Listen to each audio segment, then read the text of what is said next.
Good evening and welcome back to Almighty Sleep. She was the last ruler of an empire that had stood for 3,000 years, and she lost it not on a battlefield, but in a room, alone, in silence. Cleopatra was not simply a queen. She was a philosopher, a military strategist, a linguist, a goddess, and the most politically dangerous person in the Mediterranean world. Tonight, we follow her complete story, from the crumbling palace she was born into to the legend she became, and we take our time getting there. The world before Cleopatra, Egypt at the edge. To understand Cleopatra, you have to first understand the world she was dropped into. And that world was, to put it gently, a mess. A glorious, ancient, complicated mess with a long and proud history of being held together by ritual, flooding rivers, and a ruling class that had, by the time our story begins, completely forgotten how to hold anything together at all. Egypt, by the 1st century before the Common Era, was one of the oldest continuous civilizations on Earth. The pyramids at Giza had already been standing for more than 2,500 years. Think about that for a moment. By the time Cleopatra was born, the pyramids were as ancient to her as ancient Rome is to us today. The civilization she ruled had been old for so long that it had developed a kind of practiced grandeur about its own age, wearing the past like expensive jewellery even as the present frayed at the edges. But Egypt as Cleopatra knew, it was not the Egypt of the pharaohs of the New Kingdom, not the Egypt of Rameses or Thutmose. It was something stranger and in some ways more interesting. It was Ptolemaic Egypt, a kingdom ruled by Greeks, and that story begins, as so many stories in the ancient world begin, with Alexander the Great. Alexander of Macedon swept into Egypt in 332 before the Common Era, and the Egyptians, who had been living under Persian occupation and were not particularly happy about it, welcomed him with something close to relief. The Persians had not been kind rulers. They had shown disrespect to Egyptian gods and traditions. Alexander, by contrast, made the politically intelligent decision to present himself as a liberator, and more importantly, as someone who respected Egyptian religion. He travelled to the oracle of Amun at the Siwa oasis in the western desert, and whatever the oracle told him there, he returned looking deeply satisfied and considerably more convinced of his own divine origins than when he had set out. The Egyptians, for their part, were willing to work with that. He was declared Pharaoh. He was welcomed. And then he moved on, as Alexander always did, because there were always more places to conquer. Before he left, he did something that would shape the next 3 centuries of history. He founded a city. He sketched the outline of it himself in the sand along the Mediterranean coast, reportedly using grain because he had run out of chalk. When birds descended immediately and ate the grain, his companions were alarmed. Alexander decided it was a good omen. The city was named, in the tradition of modest ancient generals, Alexandria, and it would become one of the greatest cities the world had ever seen. Alexander died in 323 before the Common Era in Babylon, young and almost certainly not done with what he had in mind. He was 32 years old. He left behind no clear successor, which was the kind of gift that keeps on giving, if your idea of a good time is decades of brutal civil war among your former generals. His empire was divided among his successors, men known to history as the Diadochi, the successors. They fought each other with remarkable dedication for years. Egypt fell to one of Alexander's most capable generals, a man named Ptolemy, the son of Lagus. Ptolemy was shrewd in a way that some of the other successors were not. He understood that Egypt was not just a territory. It was a prize unlike any other. It was wealthy beyond measure. Its grain fields feeding the ancient world. Its trade routes connecting Africa, Arabia, and the Mediterranean. Its population was ancient and deeply rooted in its traditions, and its new ruler would need to navigate those traditions carefully. Ptolemy did something clever. He went back to Alexandria and, in one of the more dramatic power moves in ancient history, he essentially stole Alexander's body as it was being transported for burial and brought it to Alexandria instead. The symbolic power of this cannot be overstated. Whoever controlled the body of Alexander controlled the narrative of his legacy. Ptolemy was sending a message to every other successor, every other general scrambling for pieces of the empire. This one is mine, I am the heir. He declared himself Pharaoh Ptolemy I in 305 before the Common Era, and the Ptolemaic dynasty was born. It would last through a succession of rulers almost all named either Ptolemy or Cleopatra, which must have made dinner parties extremely confusing, until the death of our Cleopatra in 30 before the Common Era. That is 275 years. Not bad for a Greek family ruling an Egyptian kingdom. Alexandria under the early Ptolemies became extraordinary. The city was designed on a grid plan, its wide boulevards cutting the coastal landscape into orderly sections. The royal quarter, the Brucheion, occupied the northeastern part of the city and included palace complexes, gardens, harbours, and structures of breathtaking scale. The lighthouse of Alexandria, the Pharos, rose on an island in the harbour and was counted among the 7 wonders of the ancient world. Ships approaching from the sea could see its flame from miles away, which was, in an era before GPS, tremendously useful. But the greatest wonder of Alexandria was not made of stone, it was made of ideas. The Library of Alexandria, established under Ptolemy I and expanded dramatically under his successors, was the greatest repository of human knowledge the ancient world had ever produced. Scholars, philosophers, mathematicians, physicians, and poets from across the Mediterranean and beyond made their way to Alexandria, drawn by the patronage of the Ptolemaic court and the sheer electric energy of a place where ideas from Greece, Egypt, Babylon, Persia, and beyond were in constant conversation. Euclid worked out the foundations of geometry there. Eratosthenes calculated the circumference of the Earth with remarkable accuracy using a stick and his understanding of shadows, which is the kind of thing that sounds simple until you try to do it yourself. Archimedes, though associated primarily with Syracuse, was educated in Alexandria. Herophilus and Erasistratus, the great physicians of antiquity, performed their work there. The Museion, the institution connected to the library, was essentially the ancient world's first research university, and it was funded by one of the wealthiest royal families in the Mediterranean. The Ptolemies were, in the early generations, genuinely remarkable patrons of learning. They were also genuinely remarkable at collecting texts. Ships arriving at Alexandria had their scrolls confiscated, copied by royal scribes, with the copies returned to the owners and the originals kept for the library. Whether the owners appreciated this arrangement is not recorded. But here is where the story of Ptolemaic Egypt begins to acquire a particular flavour. The Ptolemies were Greek. They were Macedonian Greeks ruling a kingdom that was deeply, profoundly, anciently Egyptian. The native Egyptian population had their own language, their own priestly traditions, their own system of governance that stretched back millennia. The Ptolemies, at least the early ones, understood that they could not simply impose Greek culture on top of this and expect everything to work.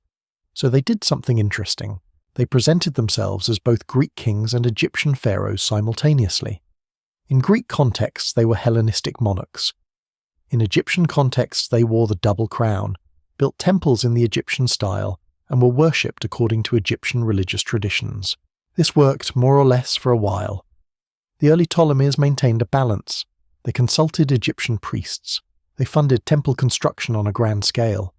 The temple complexes at Edfu, Dendera, and Philae, which still stand today in extraordinary preservation, were built or expanded during the Ptolemaic period.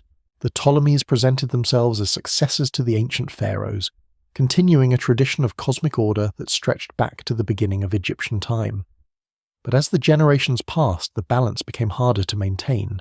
The Ptolemaic court in Alexandria was increasingly Greek in culture, increasingly focused on Mediterranean politics, and increasingly entangled with the great power that was reshaping the entire ancient world. Rome. By the 2nd century before the Common Era, Rome was no longer just an Italian city-state. It was becoming an empire in all but name, a military and political force that was absorbing the entire Mediterranean world into its sphere of influence.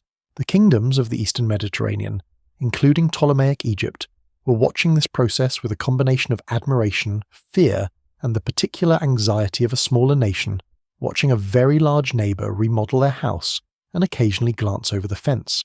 The Ptolemies tried various approaches to managing their relationship with Rome. They sent envoys, they offered gifts, they maintained carefully cultivated friendships with Roman senators. In 168 before the Common Era, King Ptolemy VI was humiliated by the Roman senator Gaius Popilius Laenus, who interrupted an attempted invasion and simply drew a circle in the sand around the king and told him to decide what to do before stepping outside it. This is the ancient world's version of a really uncomfortable meeting, and it demonstrated clearly where real power lay. Egypt was wealthy. Egypt had grain, and grain fed Rome. That wealth was both protection and vulnerability. Rome would not want to absorb Egypt outright, at least not yet, because Egypt under a cooperative client king was far more useful than Egypt as a Roman province in revolt. but cooperative meant dependent, and dependent meant that when Roman politics shifted, Egypt shifted with it.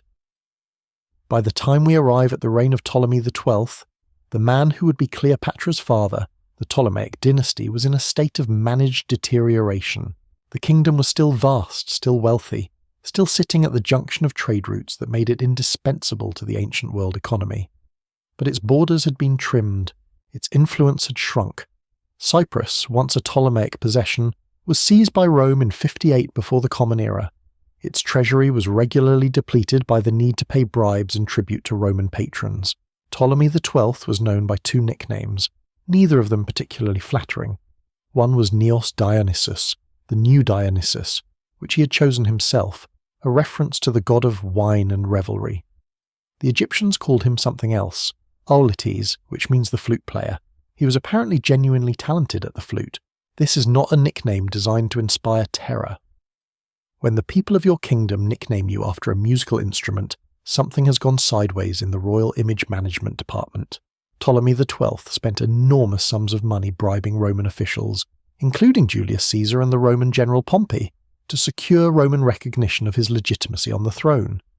This cost him popular support at home. He was briefly expelled from Alexandria in 58 before the Common Era, fleeing to Rome to seek support. While he was gone, his daughter Berenice took the throne.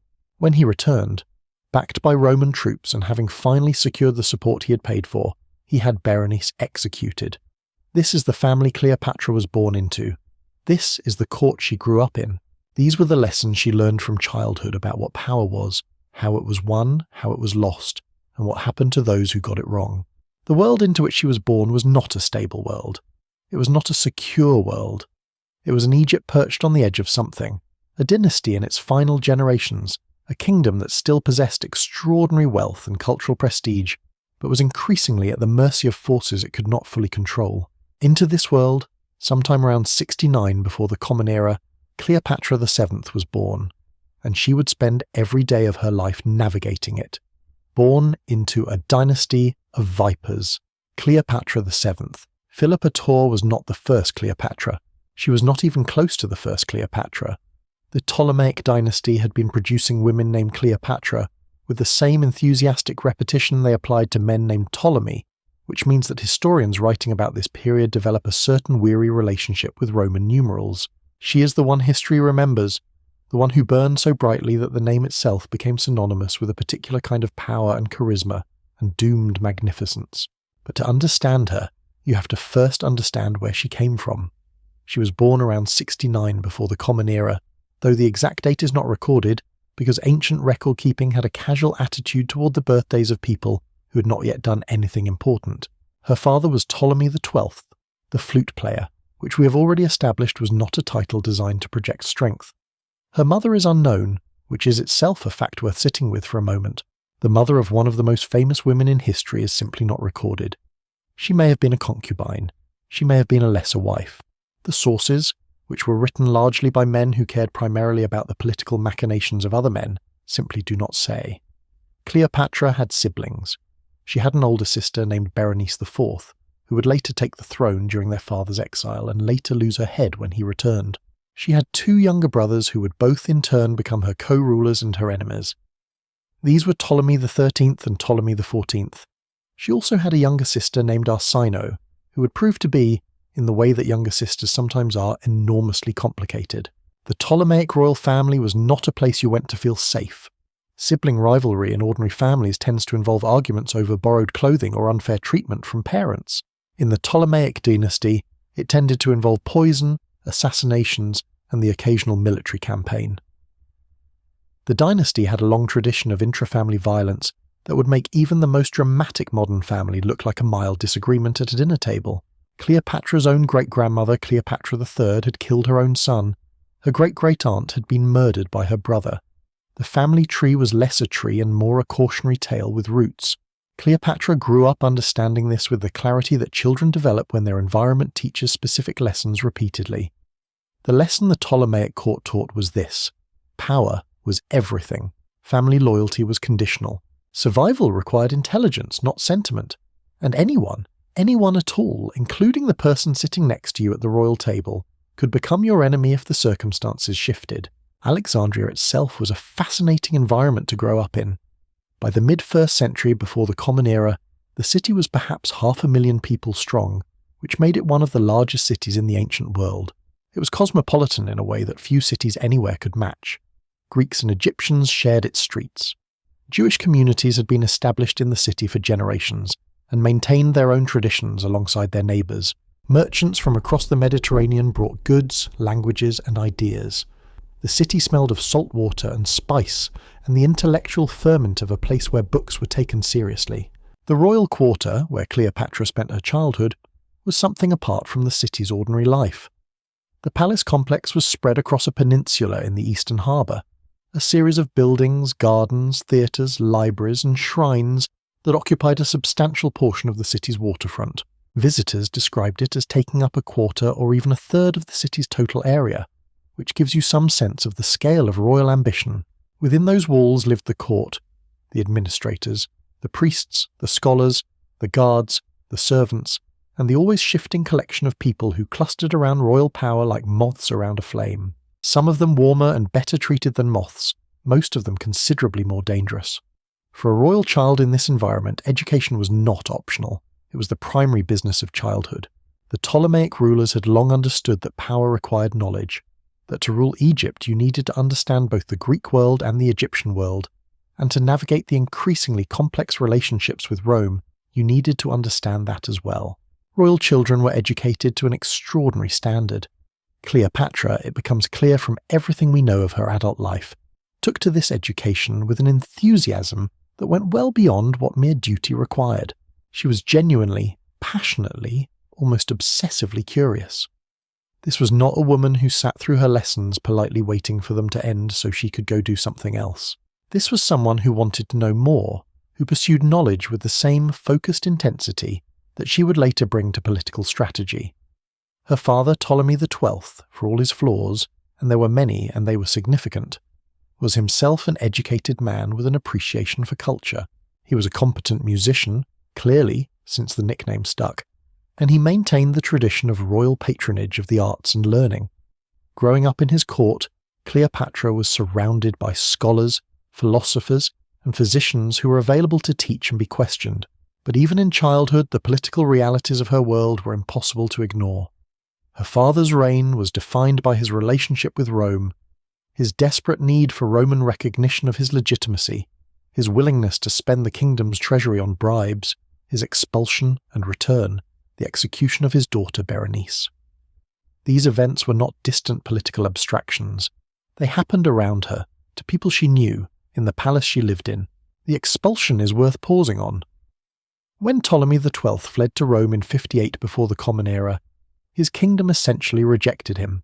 His daughter Berenice took the throne and ruled in his absence. For several years the legitimate king was in Rome, living on the charity of Roman patrons, spending money he was borrowing on bribes to secure the support he needed to reclaim his throne. When he finally returned in 55 before the Common Era, backed by Roman troops under the command of Aulus Gabinius, he was not gentle about his restoration.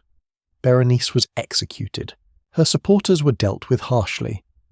Cleopatra was approximately 14 years old when this happened. She watched her father return from exile and execute her sister.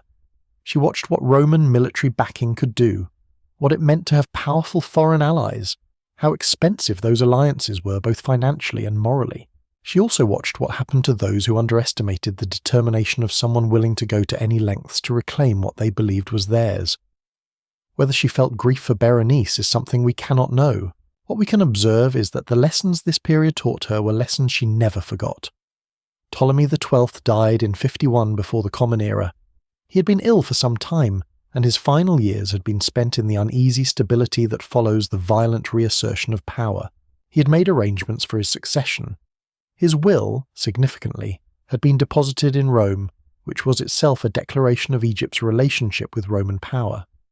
His kingdom would pass to Cleopatra and to his eldest surviving son, Ptolemy XIII, who was approximately 10 years old at the time. Cleopatra was around 18. She was named co-regent alongside her younger brother, because Ptolemaic tradition required that a queen rule alongside a male co-ruler. This was the tradition. This was how it was done. What the tradition had not fully accounted for was a co-ruler who, unlike Cleopatra, had grown up around advisors with very specific ideas about how that co-rule should actually function. Those advisors would become central figures in what came next.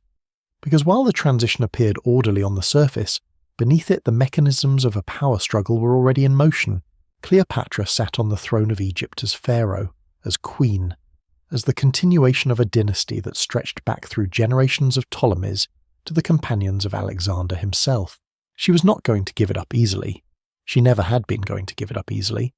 The only question was what she would have to do to keep it. The girl who spoke 9 languages. Here is something that the Hollywood versions of Cleopatra often get wrong, or at least underemphasize. She was not famous in her own time primarily for her beauty. Ancient sources, including those who met her or whose accounts draw on first-hand testimony, describe her as possessing a compelling presence, a magnetic quality, a voice that was memorable and musical and capable of shifting between languages with the ease of someone changing clothes. But the ancient writer Plutarch, who provides one of our most detailed accounts of her, is fairly explicit about this. He says that her beauty itself was not so extraordinary as to astound those who saw her.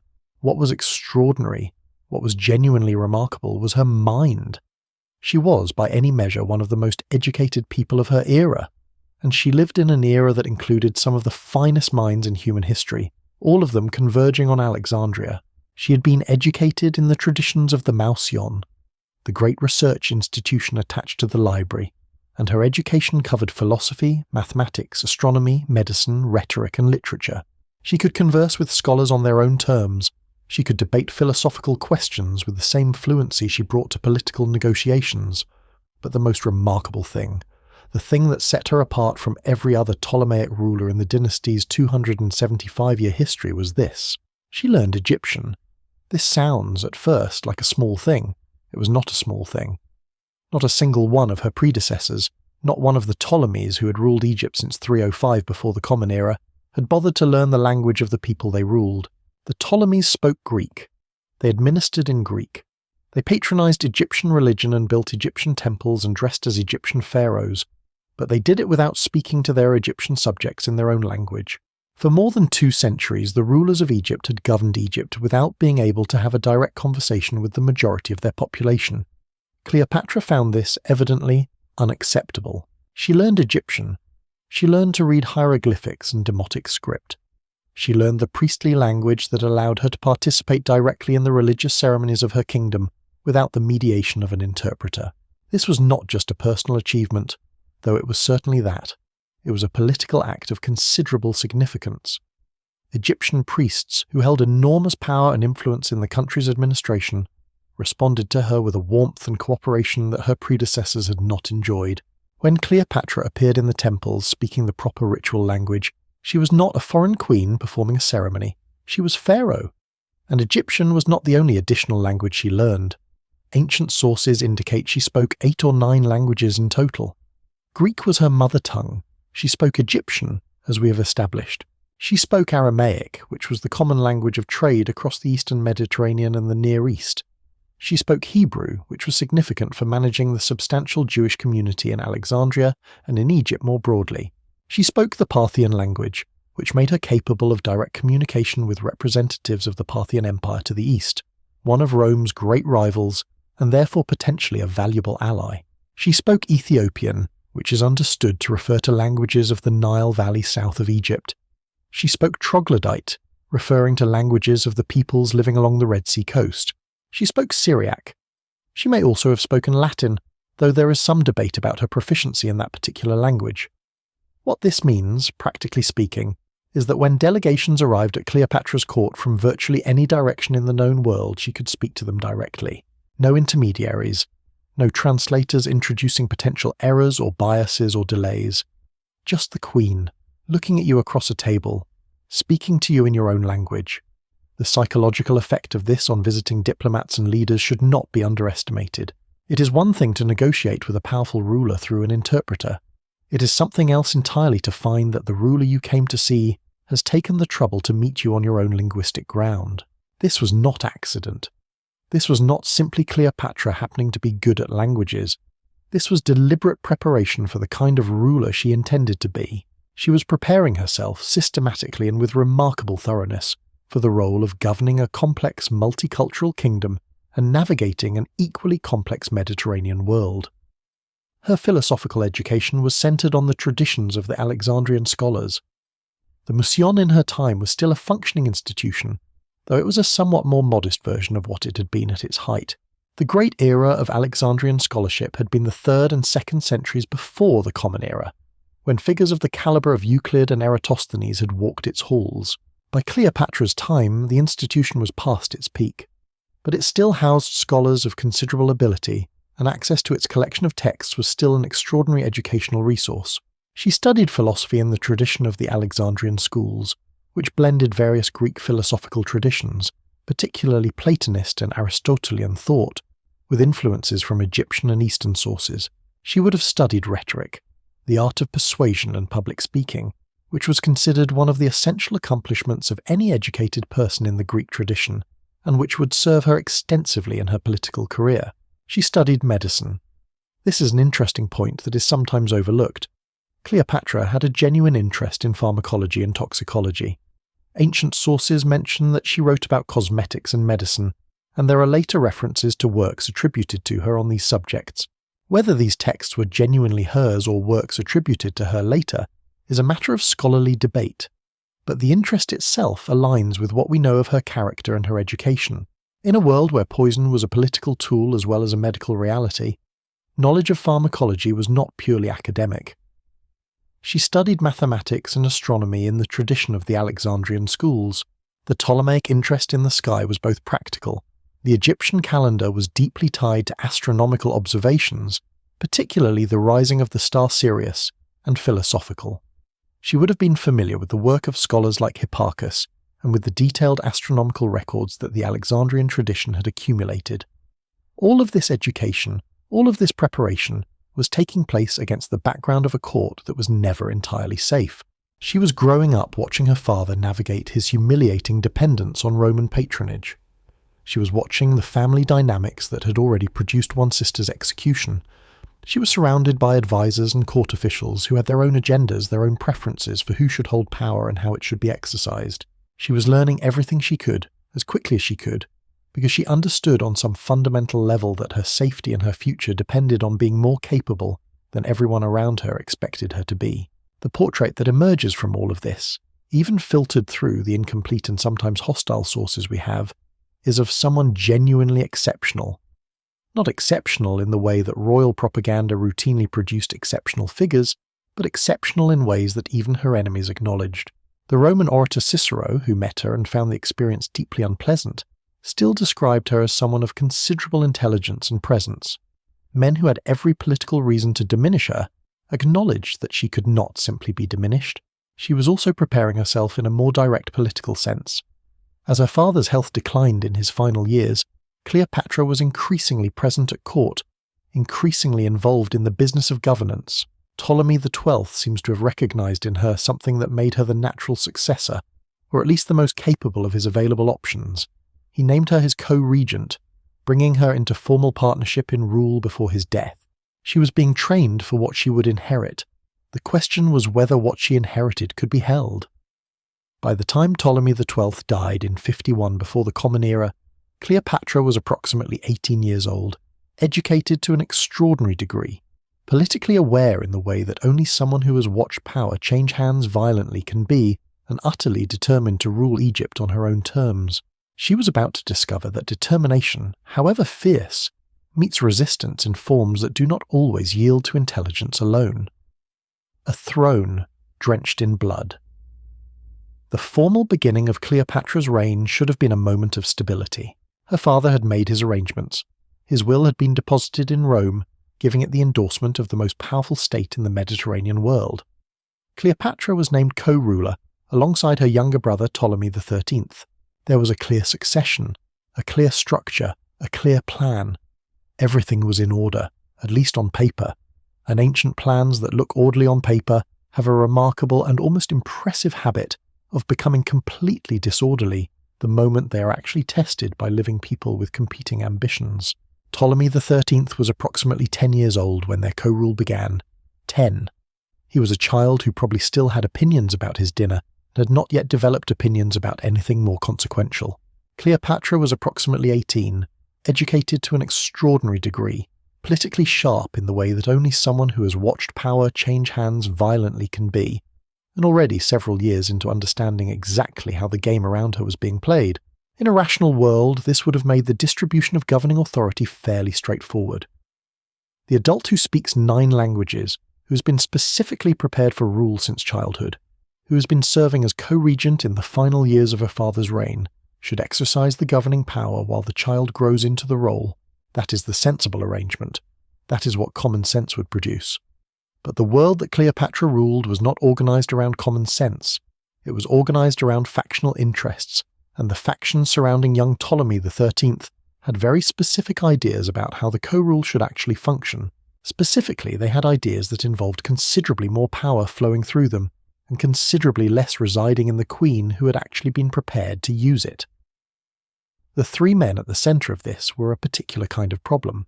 There was Pothinus, a eunuch who served as regent for the young king, and who was, by most accounts, deeply intelligent in the way that people who have spent their entire careers accumulating quiet influence tend to be. He was not loud about his power. He did not need to be. He had built his position through patience and through understanding that a young king with no real knowledge of governance would require guidance, and that guidance was power. Then there was Achilles, the commander of the Egyptian army. Military command is not an abstract thing. It is the capacity to enforce decisions, and in a world where enforcement ultimately came down to who had soldiers, Achilles mattered enormously. And finally there was Theodotus of Chios, a rhetoric teacher who had been appointed tutor to the young king.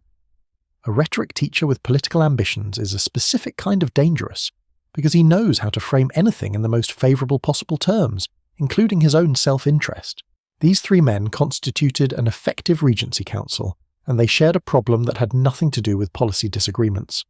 The problem was Cleopatra herself, not because she was hostile to them in some obvious way in the beginning, not because she'd launched some opening attack on their position. The problem was simpler and more fundamental than that. She was capable.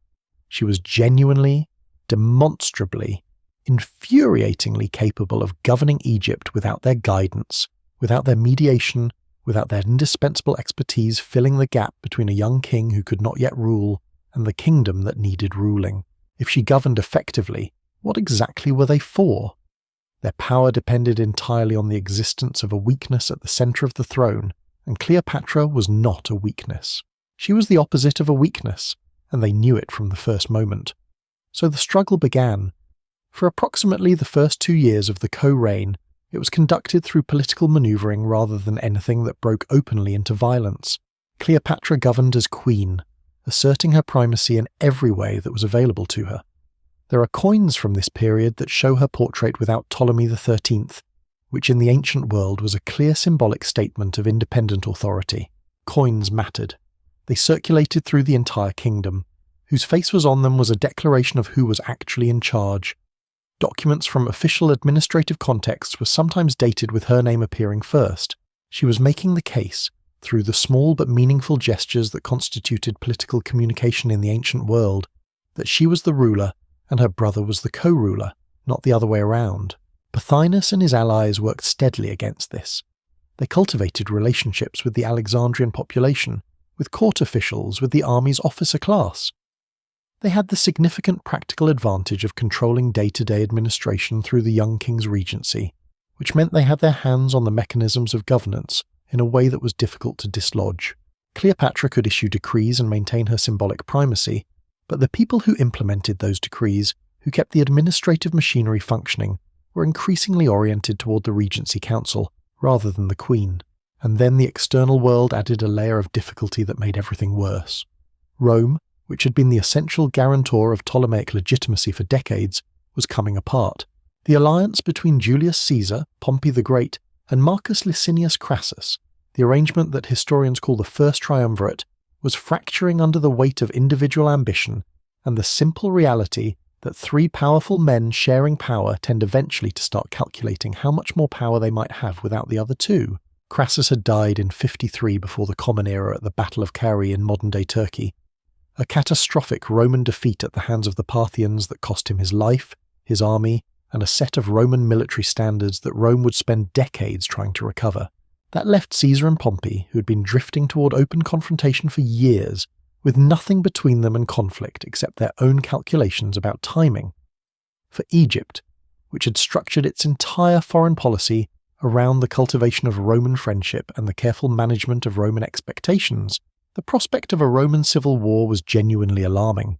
Egyptian security depended on Roman stability.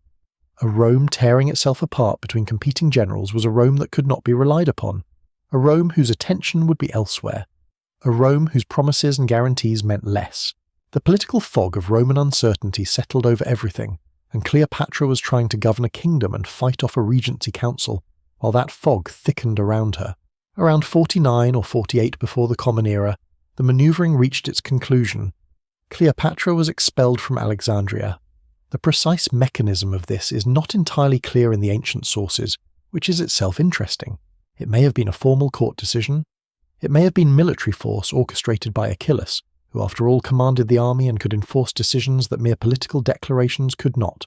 It may have been that her position had been so thoroughly undermined that remaining in Alexandria meant accepting a version of co-rule so constrained it was effectively captivity, and she preferred exile with the possibility of return to imprisonment with the appearance of power. Whatever the precise mechanism, by approximately 48 before the Common Era, Cleopatra was not in Alexandria. She was outside it.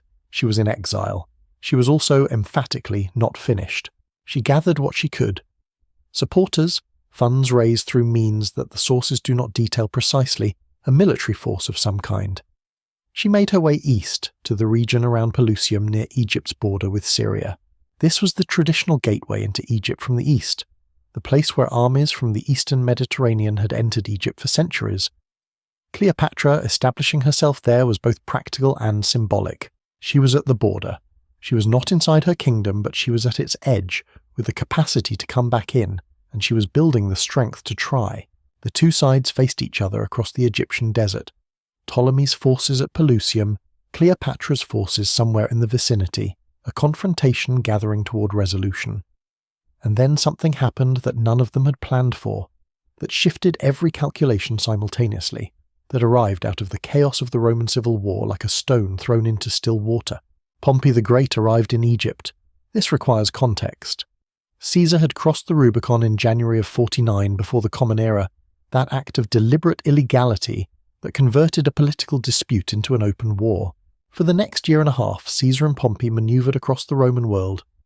The decisive engagement came at Pharsalus in central Greece, in 48 before the Common Era, and Caesar won it comprehensively. Pompey's larger, more prestigious, more aristocratically supported army was defeated. Pompey himself fled, as defeated generals tend to flee eastward, towards somewhere that might offer refuge and the resources to try again. He came to Egypt because Egypt made sense. He had connections there. He had been, in the not-so-distant past, one of the Roman patrons whose support had been purchased by Cleopatra's father Ptolemy XII, at considerable expense. He had been part of the network that helped restore the flute player to his throne after the exile. He expected gratitude to function as a form of insurance. He was catastrophically wrong.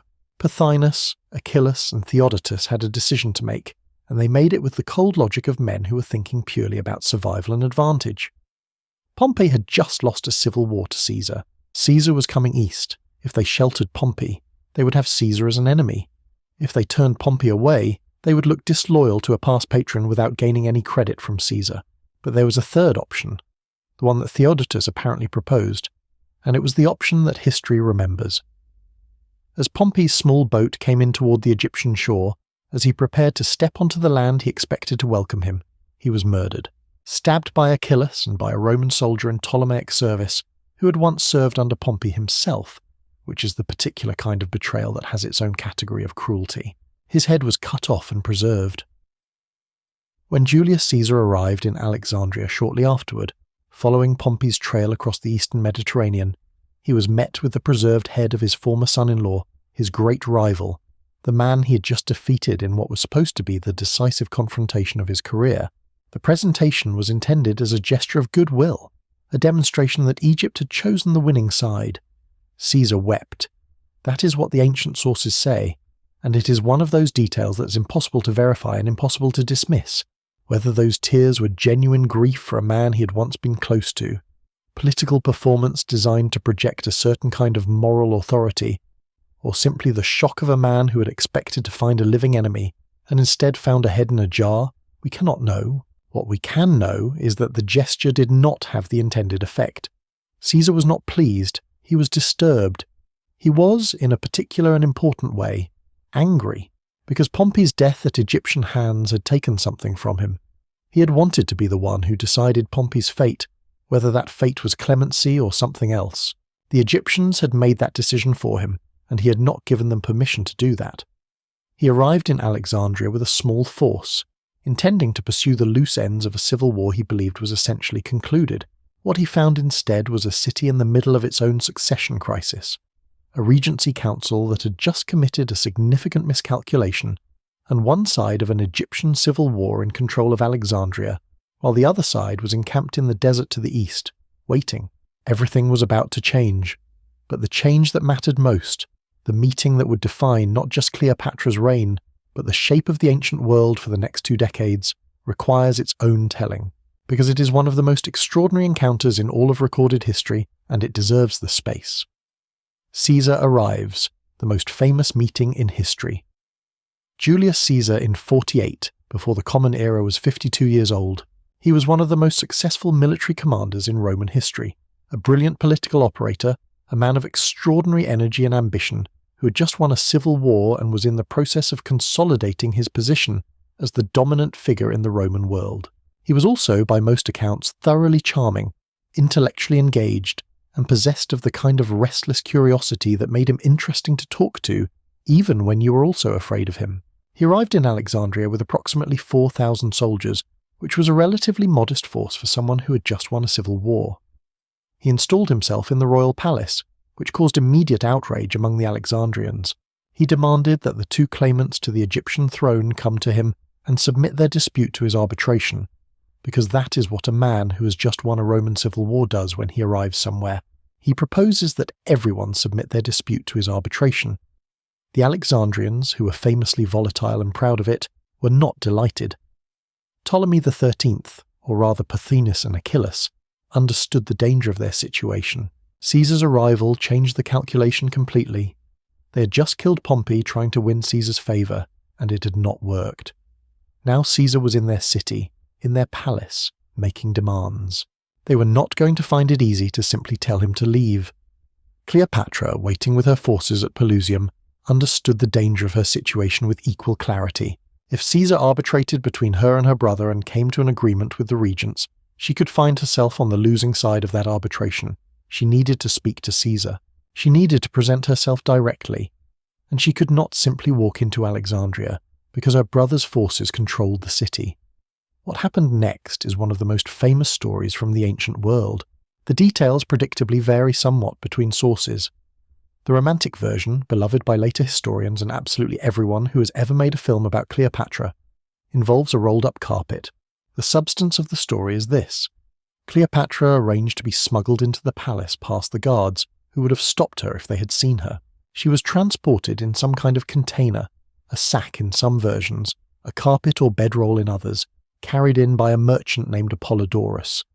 She arrived in Caesar's presence, presumably somewhat dishevelled from the transportation experience, and the encounter began. Now, the carpet story is deeply pleasing and may be essentially true, but it is worth noting that the pleasure of the carpet story can distract from what is actually the more interesting and more significant fact about this moment. Cleopatra did not need a carpet. She needed courage, calculation, and timing. Getting herself into the palace was a tactical problem, and she solved it. But what actually mattered was what happened after the transportation was complete. She was alone, or nearly alone, with the most powerful man in the Roman world. She had one chance to make an impression that would secure his support rather than his neutrality or his indifference. She had no army to speak of, no diplomatic mission behind her, no formal credentials. She had herself, her intelligence, her preparation, her languages, and her understanding of what Caesar was and what he wanted. What Caesar wanted in the immediate term was to extract money from Egypt, which had been promised to Rome under various agreements, and which Egypt had been slow to deliver. He also wanted to stabilize the Egyptian succession, in a way that was favourable to Roman interests, and he was, by all accounts, genuinely interested in remarkable people. He had spent decades surrounding himself with the best military minds, the best administrators, the best strategists. When he encountered someone genuinely exceptional, he responded to it. Cleopatra gave him someone genuinely exceptional. Their conversation that night, whatever it covered, whatever arguments she made, whatever she showed him of herself and her mind and her vision for Egypt, lasted long enough that by the time morning came, Caesar had decided to support her claim to the throne. This was a political decision as much as a personal one.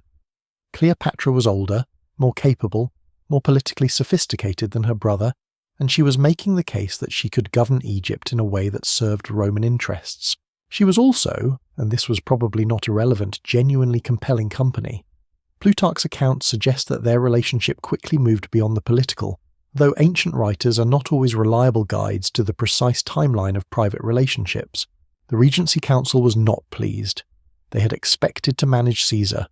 They had not expected Cleopatra to materialize in the palace overnight. Pothinus in particular was alarmed, and his response was to try to undermine Caesar's authority while appearing cooperative. He fed the Roman soldiers poor grain. He had Achillas keep his army near the city rather than disbanding it as Caesar had apparently expected. He schemed. Caesar was not a man who responded well to scheming. He was perfectly capable of scheming himself, but having it done to him while he was a guest in someone else's palace had a way of annoying him.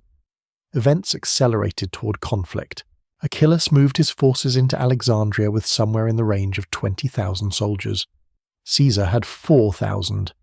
He was suddenly in a genuinely dangerous situation, occupying a palace in a hostile city with the young king as an effective hostage and Cleopatra by his side. He sent messages requesting reinforcements from his commanders in Syria and elsewhere. He also, because he was Caesar and he did not do things by halves, had Pothinus executed. The schemer had been caught sending messages to Achillas, and Caesar dealt with it directly.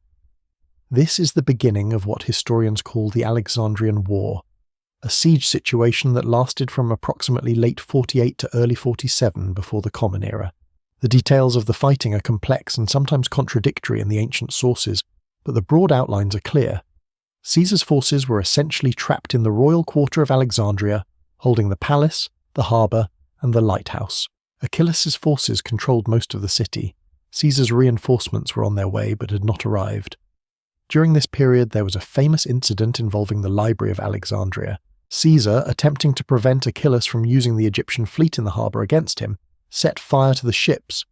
The fire spread to the waterfront warehouses, and according to some ancient accounts, it destroyed some portion of the books stored there. Whether this actually destroyed part of the library itself, or just the warehouses of books waiting to be loaded for export, is debated by historians. Ancient sources disagree. What is not debated is that something burned, that it was significant, and that Julius Caesar has been blamed for it ever since, sometimes fairly, sometimes not. Arsinoe, Cleopatra's younger sister, escaped from the palace and joined Achillas's forces, presenting herself as an alternative queen to rally around. This was the kind of thing younger sisters do when they see an opportunity, and it must have been thoroughly infuriating. When Achillas and Arsinoe then fell out with each other, Achillas was killed by Arsinoe's supporter, a eunuch named Ganymedes. The war was becoming complicated even on its own terms. Young Ptolemy XIII, who had been held essentially as Caesar's guest or captive in the palace, was eventually released.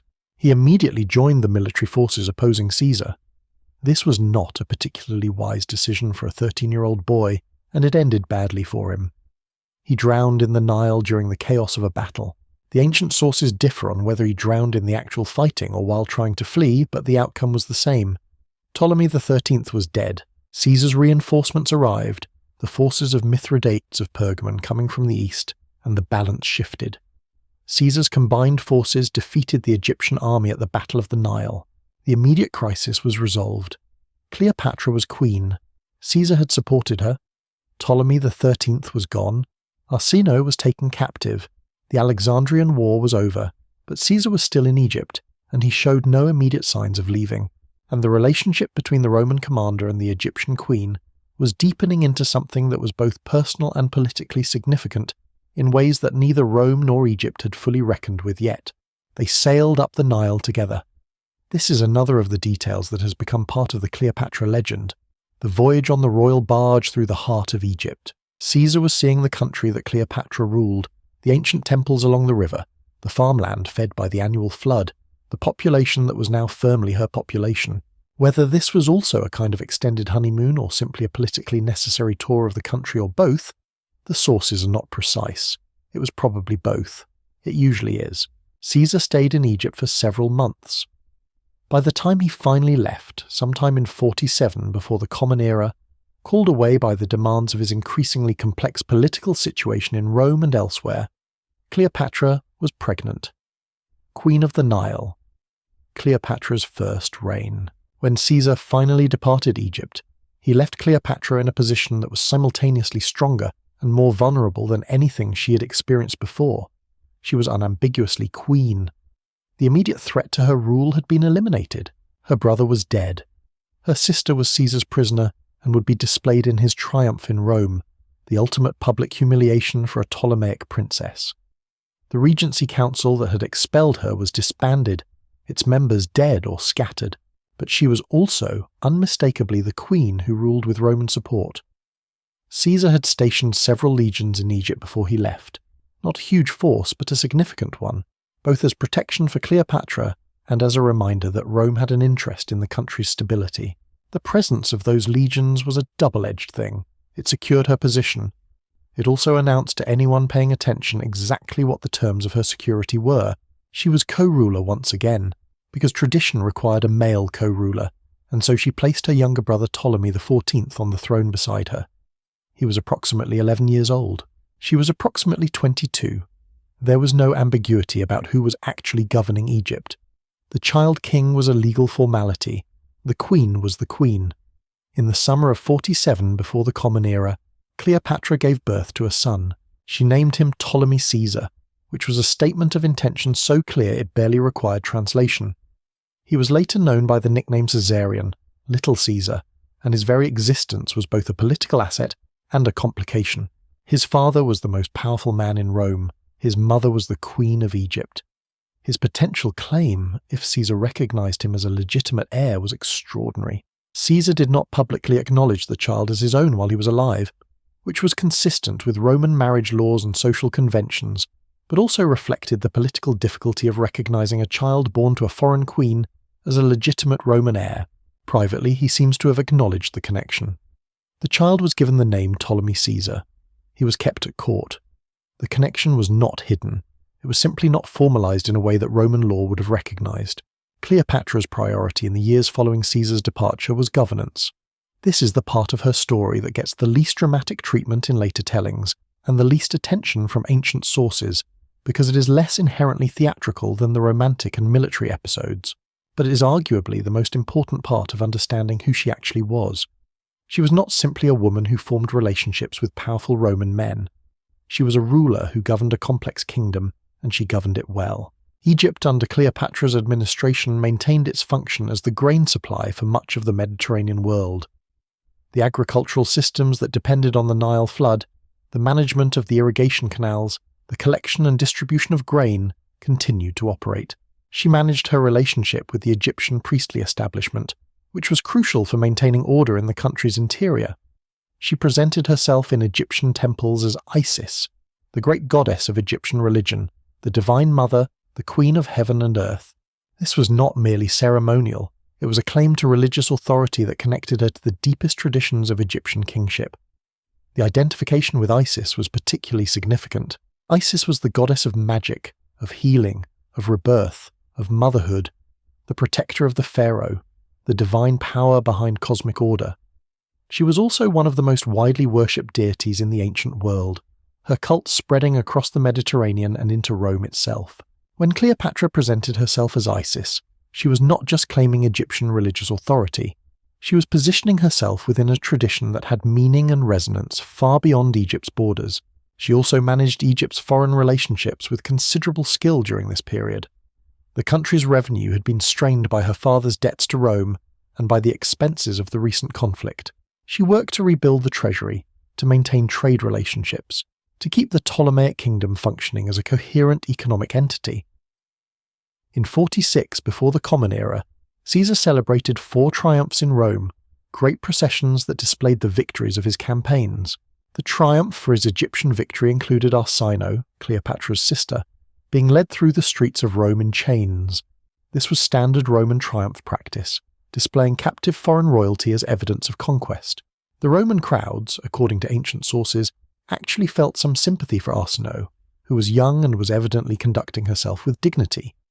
Caesar spared her life, sending her to live in the Temple of Artemis at Ephesus, which was comfortable for a prisoner but still captivity. Cleopatra herself came to Rome. This is a remarkable and often underemphasized fact. She travelled to Rome in 46 before the Common Era, with Caesarion and her brother Ptolemy XIV, and she stayed. She lived in Caesar's villa across the Tiber. She was there for approximately 2 years, from 46 to 44 before the Common Era.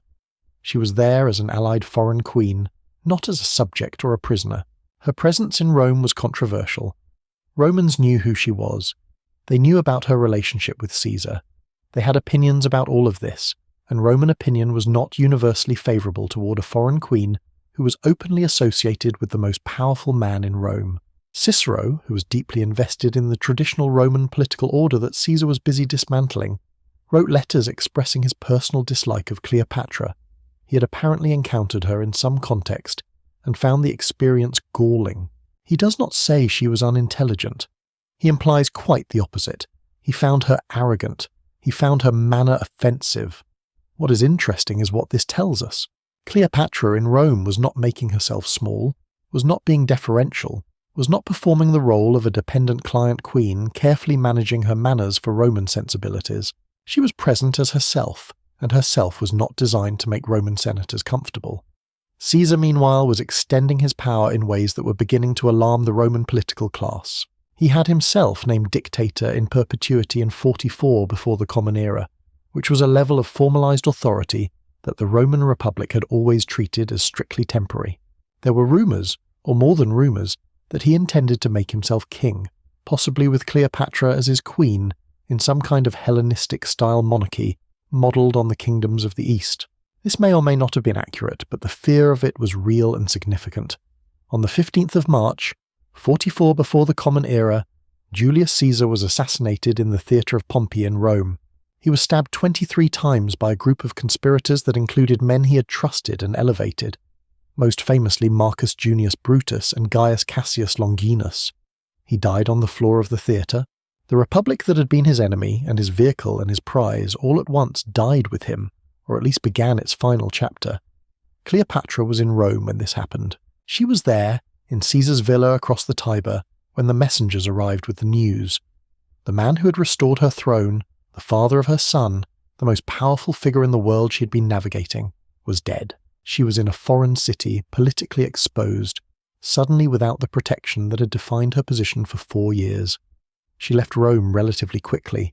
There was nothing to stay for and potentially much to be afraid of.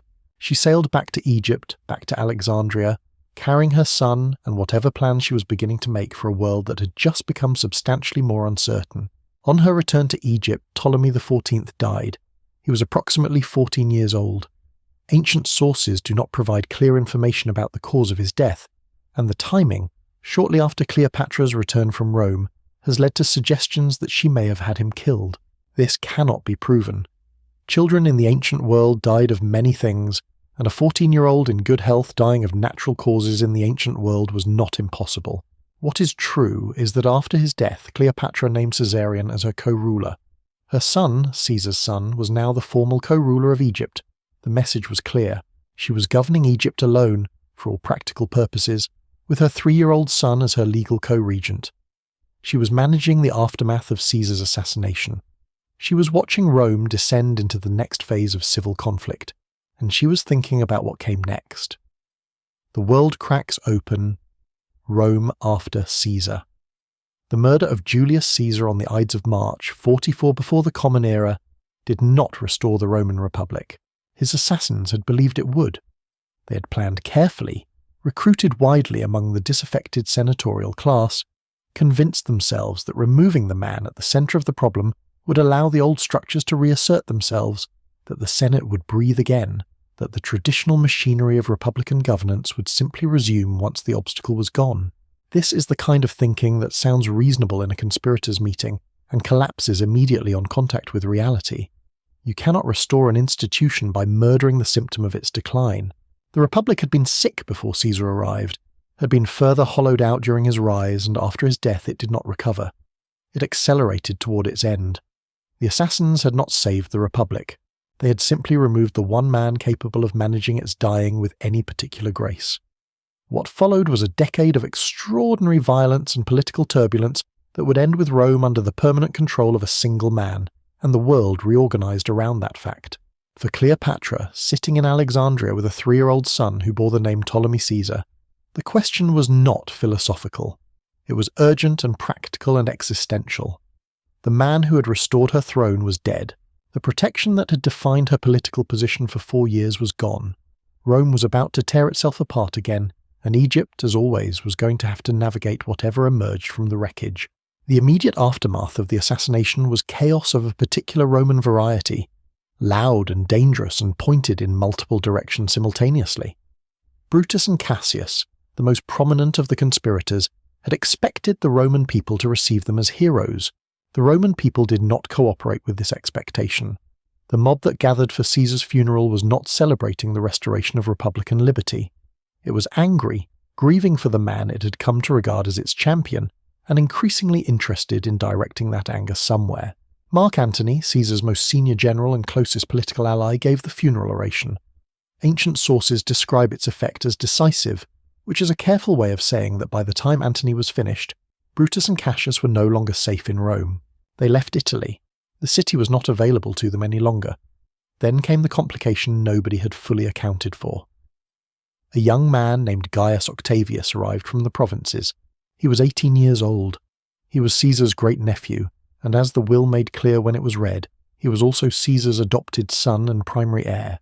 Veterans of Caesar's campaigns looked at this slender, not particularly robust teenager, and decided he was probably not much of a threat, which is one of the more consequential miscalculations in Roman history. Octavian, as he is known to historians, was not a great general. He was not physically impressive.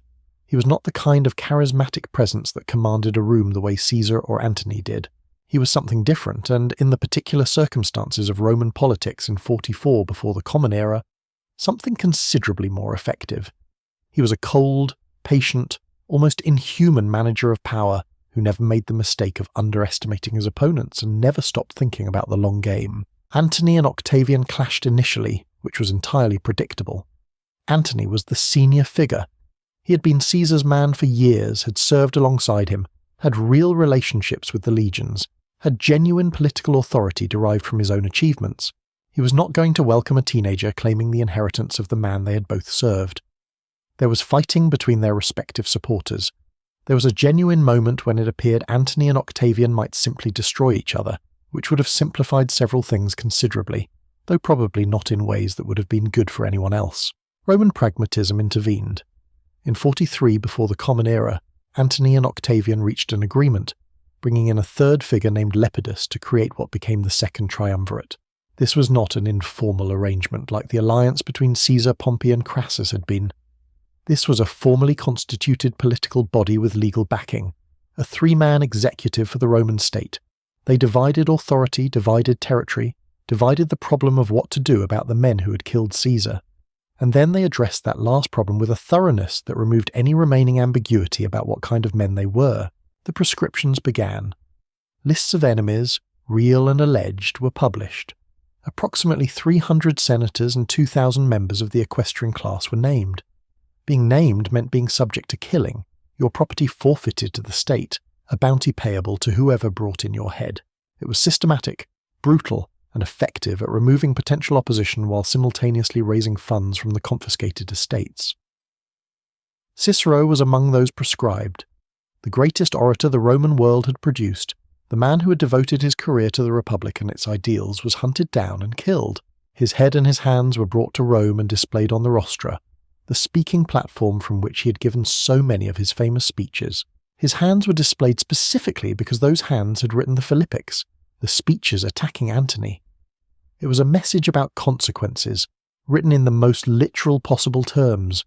Nobody missed the point.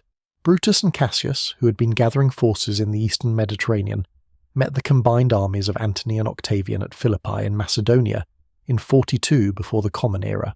There were actually 2 battles in rapid succession, and the overall outcome was decisive.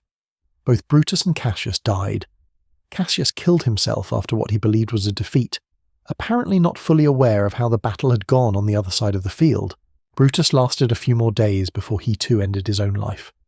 The men who had killed Caesar were gone. The question of what Caesar's murder meant was resolved, at least on the battlefield. The question of what came next was just beginning. For Cleopatra, this entire period was one of careful, anxious watchfulness, combined with the kind of positioning that requires excellent intelligence and a very steady nerve.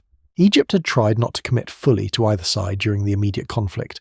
This was not passivity. It was strategy. She had sent some support toward the triumvirate's cause, but not so much that it constituted an obvious commitment, and she had hedged her position in ways that kept options open. When Cassius had sent demanding that Egypt provide him with forces and money, she had sent back word that Egypt was in the grip of famine and plague, which may have contained some truth and was certainly useful. When Antony and Octavian won at Philippi, Egypt was not on the losing side. This was not an accident. It was the product of deliberate navigation through very treacherous waters, and it was exactly the kind of thing she had been doing since the day she came to power. The triumvirate divided the Roman world among its members.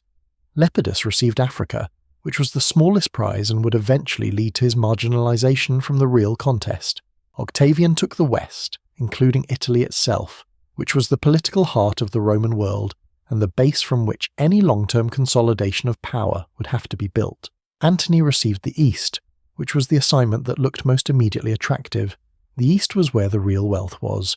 Greece, the Eastern Mediterranean, the client kingdoms and semi-independent states that existed in Rome's sphere of influence in that region, all of it wealthy, all of it culturally magnificent, all of it feeding resources into whoever controlled it.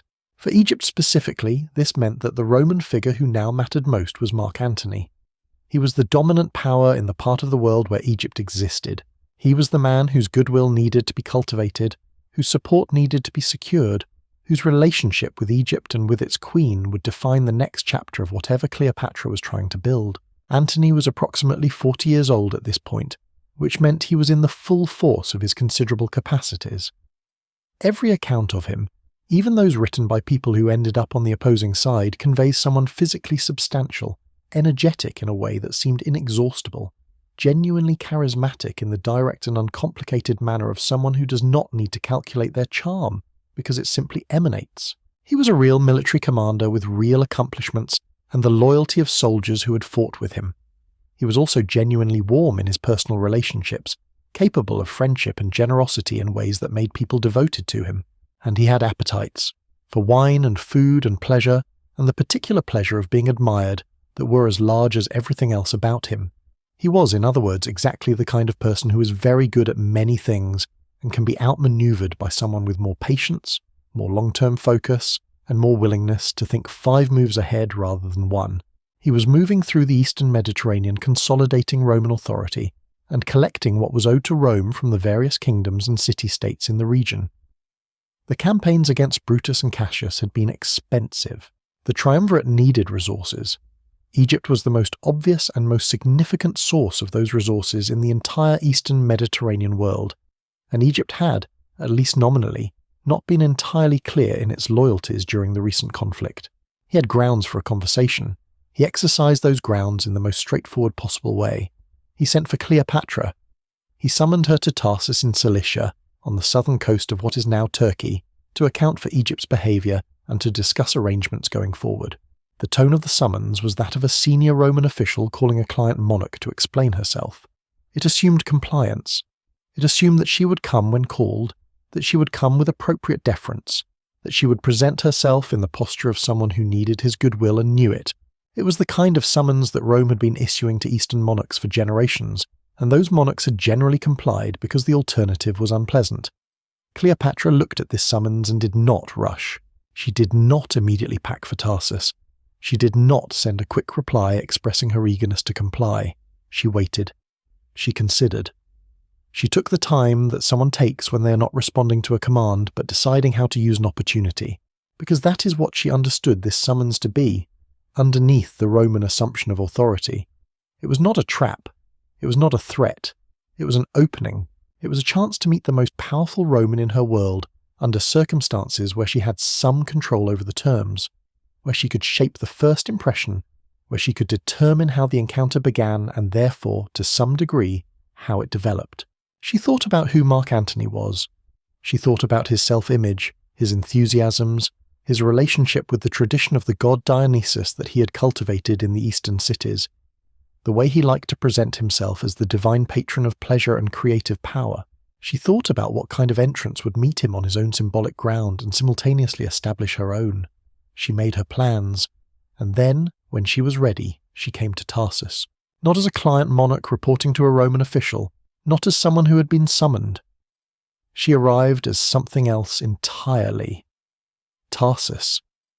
When Cleopatra arrived as a goddess, before we get to the barge and the purple sails and the perfume drifting across the water, we need to spend a moment with Mark Antony's self-image, because understanding it is the key to understanding why Cleopatra did exactly what she did at Tarsus.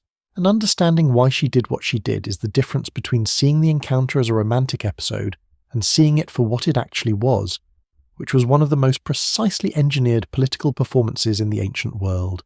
Antony had a relationship with the god Dionysus. Not a private theological conviction exactly, though the Eastern Mediterranean in this period was full of traditions where living rulers were identified with divine figures, and everyone involved took that identification with varying degrees of literal seriousness. His was more of a cultivated public image, a persona he had developed and that had developed around him, mutually reinforcing, until it was genuinely part of how both he and the world understood who he was.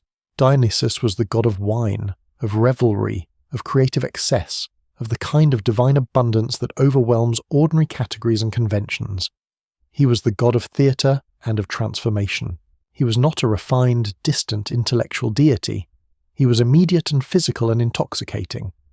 In the cities of the East, Antony had been welcomed and celebrated explicitly as the new Dionysus, and he had accepted that welcome with the enthusiasm of someone who finds a title that fits him perfectly and sees no reason to be modest about wearing it. Cleopatra knew this. She had spent time, significant time, studying Mark Antony before she arrived in Tarsus. This is not speculation. It is the logical inference from everything she did when she got there. You do not produce that entrance by accident. You produce it by understanding your audience with a precision that comes from research, from careful attention to detail, from the kind of preparation that a woman who has governed a complex kingdom through multiple crises and navigated the Roman political world for years would bring to the most important meeting of her current situation. She knew his military reputation and what it was actually worth versus what he advertised. She knew his political position within the triumvirate and its vulnerabilities. She knew his appetites, which were famous and not particularly hidden. She knew his self-image, this Dionysian persona that he wore like a second identity. And she knew his genuine capacities, which were real and should not be underestimated simply because he was also susceptible to flattery and spectacle. She arrived at Tarsus as someone who had done her homework completely. Now, the arrival itself. Plutarch's account is one of the most vivid and celebrated passages in ancient historical writing, the kind of passage that gets quoted in full by historians who usually maintain a careful analytical distance from their sources, because it is simply too extraordinary to summarize. She sailed up the Cydnus River toward the city on a barge with a gilded stern and purple sails spread to catch the wind. Silver oars moved to the rhythm of flutes and pipes and lutes playing together. She herself reclined under a canopy of cloth of gold, dressed as Aphrodite, the goddess of love and beauty, arranged the way a painter would arrange a goddess, not casually, but with every element deliberate. On either side of her stood boys dressed as cupids, the attendants of Aphrodite, fanning her with great fans. Her female attendants were dressed as sea nymphs and as graces, the divine companions of beauty and grace in classical mythology, some at the steering oar, some at the ropes, all positioned as part of a living visual tableau. And the perfumes, great quantities of perfume, were released from the vessel so that the scent reached the riverbank before the barge was clearly visible, so that the people of Tarsus could smell Aphrodite's arrival before they could fully see it. The people of Tarsus had gathered along the riverbank to watch Antony conduct his official business in the town square. This was what you did when a senior Roman official came to your city. You lined up along the route, you watched the proceedings, you understood who held power and demonstrated your understanding appropriately. But the barge came up the river, and the people left. The square emptied. Not gradually, not partially. The crowd simply went to the river. Antony was left sitting at his official tribunal, conducting his formal business, with nobody there to witness it. He had been publicly, completely, and rather comically abandoned by his own audience. The wits of the time, Plutarch reports, said that Aphrodite had come to revel with Dionysus for the happiness of Asia. Now we need to be very clear about something, because this is the point where the story gets either properly understood or entirely missed. This was not Cleopatra indulging a theatrical impulse, or making a grand romantic gesture, or spending too much of the Egyptian treasury on nautical decoration. This was not spectacle for the sake of spectacle, though it was certainly spectacular. Every single element of that arrival was a decision. Every detail had been chosen. The purple sails were the colour of royalty, the colour associated with divine authority, the colour of the sea goddess herself. The perfume released upwind was calculated to precede her, to announce her through the senses before the eyes could fully process what they were seeing, to create an experience of arrival that felt less like a ship coming into harbour and more like a divine manifestation. The formation of her attendants was not decorative arrangement, but a living mythology, a visual argument about who she was and what her presence meant. She had taken his self-image, the Dionysus persona he had cultivated, and that the eastern cities had endorsed, and she had used it as the frame for her own entrance. She was not arriving as a client queen responding to a Roman summons. She was arriving as Aphrodite coming to meet Dionysus, and here is the part that is easy to miss in the sheer visual magnificence of the scene. Aphrodite does not come to serve Dionysus. In the mythology they were both drawing on, these are not figures in a hierarchy where one is subordinate to the other. They meet as equals. They meet as divine powers of comparable standing. She was using his own symbolic language to establish, from the very first moment of their encounter, that this was a meeting between equals rather than a summons answered by a subordinate. Antony sent an invitation to dinner. He invited her to come to him, which was the appropriate Roman gesture of authority, the host proposing the terms of the meeting. She sent back a counter-invitation, suggesting instead that he come to dine with her first. He accepted. He went to the barge. That small exchange, that inversion of the expected direction, was not accidental. She was establishing, before the first real conversation had occurred, that the terms of this encounter were going to be negotiated rather than dictated. The dinner was extraordinary, or at least Plutarch's account of it makes it sound extraordinary, and even accounting for ancient historical embellishment. The underlying reality it describes is clearly deliberate in its effect. The lights and lamps were arranged in elaborate geometric patterns that transformed the barge's interior into something that seemed more like a constructed environment than a ship. The vessels were gold and silver, the decorations lavish beyond anything Antony would routinely encounter in his Roman contexts. The food was abundant and excellent. The whole thing was organised not as a meal but as a demonstration, as a showing of what she was, what Egypt was, what the resources she commanded looked like when they were deployed toward hospitality. She was not trying to impress him with her femininity. She was impressing him with her power. She was making the material case for what their alliance could be. They spent several days together in Tarsus.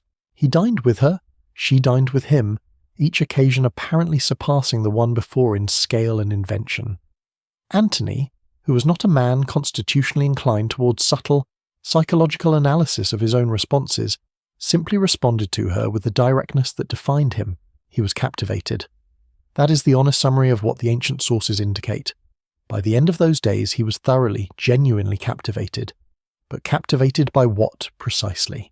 Because this question matters enormously, and the way it tends to get answered in later tellings tends to flatten something important.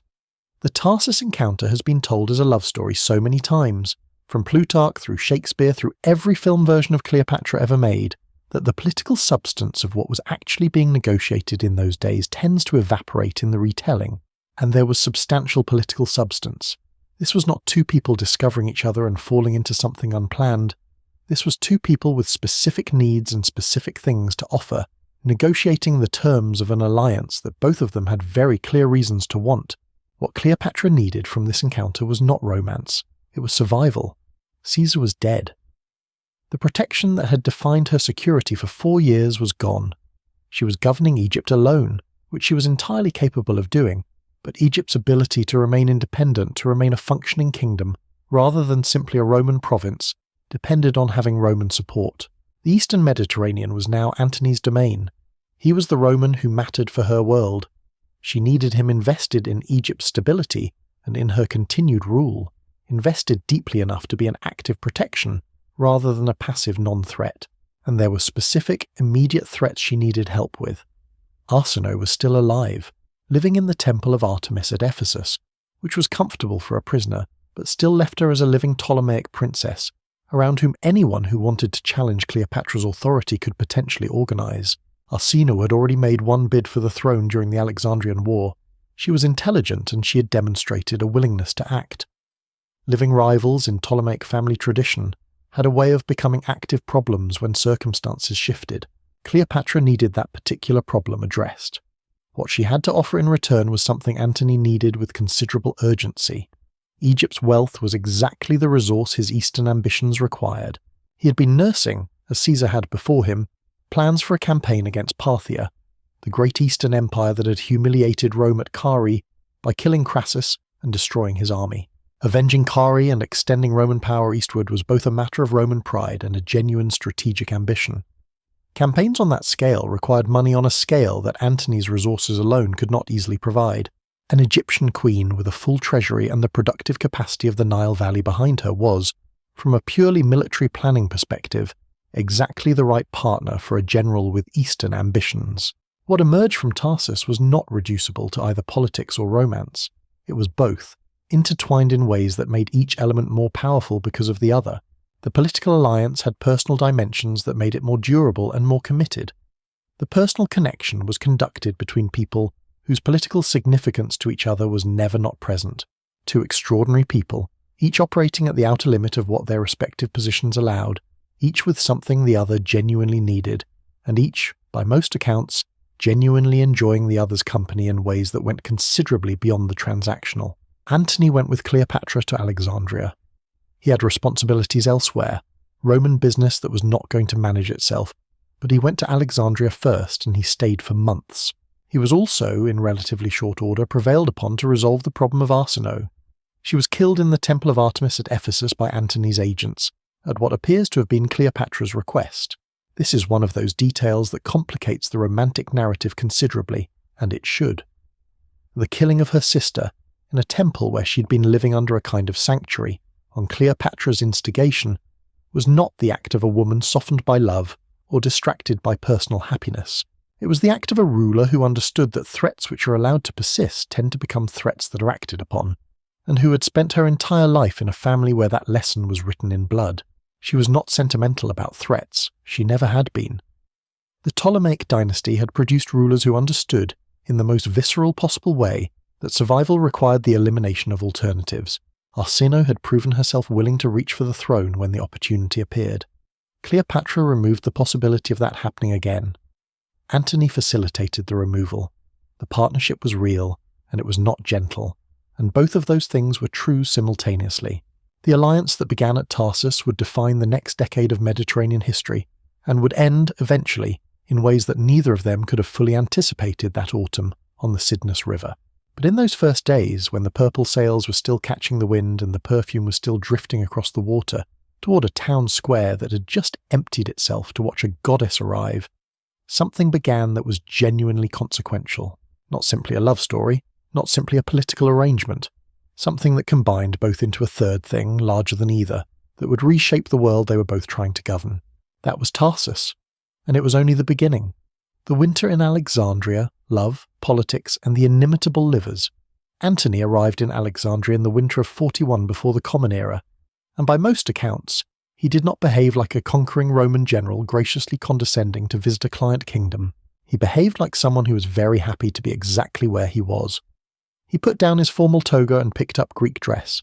He wandered through the city's markets without his lictors, the official attendants that Roman magistrates were required to have. He spent evenings at dinner parties that lasted through the night. He went hunting with Cleopatra. He watched her fish. He reportedly joked when his fishing was going poorly, and his fishing was going poorly because Cleopatra had arranged for her divers to attach purchased fish to his hook underwater, which is both an endearing story and a window into their dynamic. She was teasing him. He was delighted. They founded something they called the Society of the Inimitable Livers. Plutarch mentions this group with a kind of bewildered awe. The name is one of those ancient jokes that reads exactly the same way 2,000 years later. The inimitable livers, people whose capacity for living, for experience, for excess, was so extraordinary that it could not be imitated by ordinary mortals. They gathered regularly for elaborate dinners and entertainments, a rotating company of friends and wits and courtiers, each occasion apparently trying to exceed the last in scale and invention. This is a period that later historians, particularly those writing under Roman imperial influence, have characterized as pure dissipation, as Antony being led astray from his duty and his dignity by an Eastern temptress. This characterization is almost certainly unfair, or at least incomplete.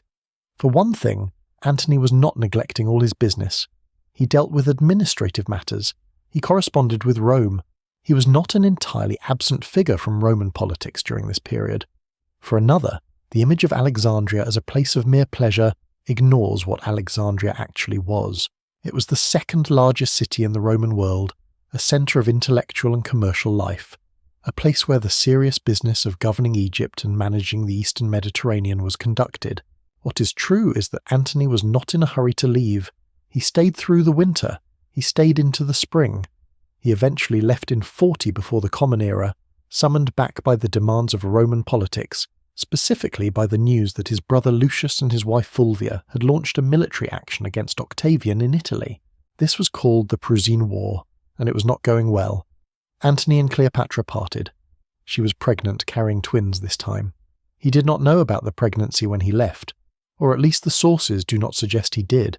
He would not return to her for nearly 4 years, and what happened in that interval would complicate everything. He arrived in Italy to find Fulvia dying of illness. He arrived to find Octavian displeased, and the triumvirate under strain. The way he resolved the strain is illuminating about both his character and the world he was operating in.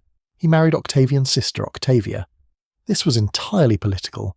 Octavia was by all accounts an admirable woman, intelligent, dignified, and apparently genuinely caring toward Antony. The marriage was a diplomatic arrangement. It was meant to bind Antony and Octavian together, to smooth over the tensions that Fulvia and Lucius had created. Back in Alexandria, Cleopatra gave birth to twins. She named them Alexander Helios and Cleopatra Selene, the names meaning Alexander the sun and Cleopatra the moon. These names were a statement. They were Ptolemaic dynastic names combined with cosmic symbolism. She was announcing their significance in the most literal possible way. She raised them. She governed Egypt. She waited. The waiting was not passive. She managed her kingdom, maintained her trade relationships, dealt with the complex internal politics of a country that was always one bad Nile flood away from a food crisis. She ruled, as she had always ruled, with intelligence and determination. But the alliance that she had built with Antony was now separated from her by geography and by his new marriage, and she had to calculate what that meant for Egypt and for her. Antony moved east eventually, leading campaigns into Parthian territory that went poorly. His Parthian campaign of 36 before the Common Era was a significant failure, costing him heavily in men and material. He retreated to Alexandria, and when he came back to Cleopatra's city, the relationship that had been interrupted resumed with what appears to have been genuine reunion, whatever had happened with Octavia in the intervening years. It was during these years, between his return from Parthia and the final confrontation with Octavian, that Antony and Cleopatra built the life together that would be remembered. They founded a second society, this one with a somewhat darker title, the Partners in Death, a name that sounds, in retrospect, uncomfortably prescient. The dinners continued, the partnership deepened, and their political ambitions became increasingly intertwined. A third child was born, a son named Ptolemy Philadelphus, in 36 before the Common Era. Cleopatra now had 4 children, Caesarion by Julius Caesar and 3 by Antony. Each child was also a political fact, a connection, a claim, a piece of the larger architecture she was attempting to build. That architecture was becoming visible in what happened at the Donations of Alexandria. Empire of Dreams, the Donations of Alexandria. In 34 before the Common Era, Mark Antony staged a ceremony in the Gymnasium of Alexandria that was one of the most audacious political statements anyone in the ancient world had ever attempted. He had recently returned from a campaign against Armenia, which had gone well enough to count as a genuine victory after the grinding failures of the Parthian campaigns. He needed a triumph. He needed a moment that would reset the narrative, reassert his authority, and announce something large to the world. What he staged in Alexandria was considerably larger than a military celebration. It was a declaration of a new world order, delivered in the most theatrical possible terms, in a city that had always understood the power of theatre. The gymnasium was chosen deliberately. It was one of Alexandria's great public spaces, capable of accommodating an enormous crowd, situated at the cultural heart of the city. This was not a private court ceremony or a diplomatic meeting between officials. This was a public event, designed to be witnessed, designed to be talked about, designed to send a message that would travel far beyond the walls of the gymnasium and far beyond the borders of Egypt. Antony and Cleopatra sat on golden thrones raised on a platform above the crowd. Below them, on lower thrones that were elevated but not as high, sat their children, all of them. Caesarion was there, Cleopatra's son by Julius Caesar, now approximately 13 years old. Alexander Helios and Cleopatra Selene, the twins, were there. Ptolemy Philadelphus, the youngest, was there. The entire assembled family, arranged in a deliberate hierarchy of gold and elevation, that made visible the dynastic vision Antony and Cleopatra were about to announce. Antony wore the costume of Dionysus. Cleopatra wore the robes and regalia of Isis. By 34 before the Common Era, this symbolism was not new. They had been building this image for years. The divine pair, the Roman general who identified himself with the god of creative abundance, and the Egyptian queen who was also the goddess of magic and sovereignty. What was new was the scale and the formality of the occasion, the degree to which they were now presenting this symbolic identification, not as a personal flourish, but as the foundation of a political program. Then Antony spoke. What he declared in that gymnasium has come down to history as the donations of Alexandria, and the name does not quite capture the staggering ambition of the moment. He declared Cleopatra the Queen of Kings, not Queen of Egypt, Queen of Kings, a title that placed her above every other monarch in the Eastern Mediterranean world, that asserted a supremacy that went far beyond the Ptolemaic kingdom she had inherited. He declared Caesarion the co-ruler of Egypt alongside his mother and, most explosively, the legitimate heir of Julius Caesar, not an acknowledged son, the heir, the rightful inheritor of Caesar's legacy and therefore of Caesar's authority. Then he turned to the children he had fathered with Cleopatra and distributed the world among them with the expansive confidence of a man who believes the distribution is his to make. Alexander Helios, the elder twin, was declared king of Armenia, Media, and Parthia. The Parthia part of this deserves a brief pause, because Parthia had not been conquered, had never been conquered, and had in fact inflicted one of the most embarrassing military defeats in Roman history on the legions not very many years before. Declaring a 6-year-old its king was a statement of intention so ambitious it crossed into something that might generously be called optimism. But the ambition of the gesture was precisely the point. Cleopatra Selene, the younger twin, was declared Queen of Cyrene and Libya, territories that were actually within reach of reality. Ptolemy Philadelphus, the youngest, was declared King of Syria and Cilicia. Taken together, these declarations constituted nothing less than a reimagining of the Eastern Mediterranean world. Antony was not making administrative announcements within the existing Roman framework. He was proposing a different framework entirely, one in which the Eastern Roman sphere was not a collection of provinces and client kingdoms subordinate to Rome's Senate and its institutions, but something more like a new Hellenistic empire, a grand alliance of Eastern power centered on Alexandria and on the family he had built with Cleopatra. Roman military strength combined with Egyptian wealth and cultural prestige, governed by their children, presided over by a queen who was also a goddess, and a Roman general who was also a god. It is important to sit with this vision before moving to its consequences, because it's easy to look at the donations of Alexandria from the vantage point of knowing how the story ends and see only hubris. That reading misses something. There was a coherent idea here. Not merely the ambition of two powerful people who wanted more, but a genuine alternative conception of how the Mediterranean world might be organized. Rome's republican structures had been breaking down for a century. The triumvirate itself was already an acknowledgement that traditional republican governance could not manage the scale of power Rome had accumulated.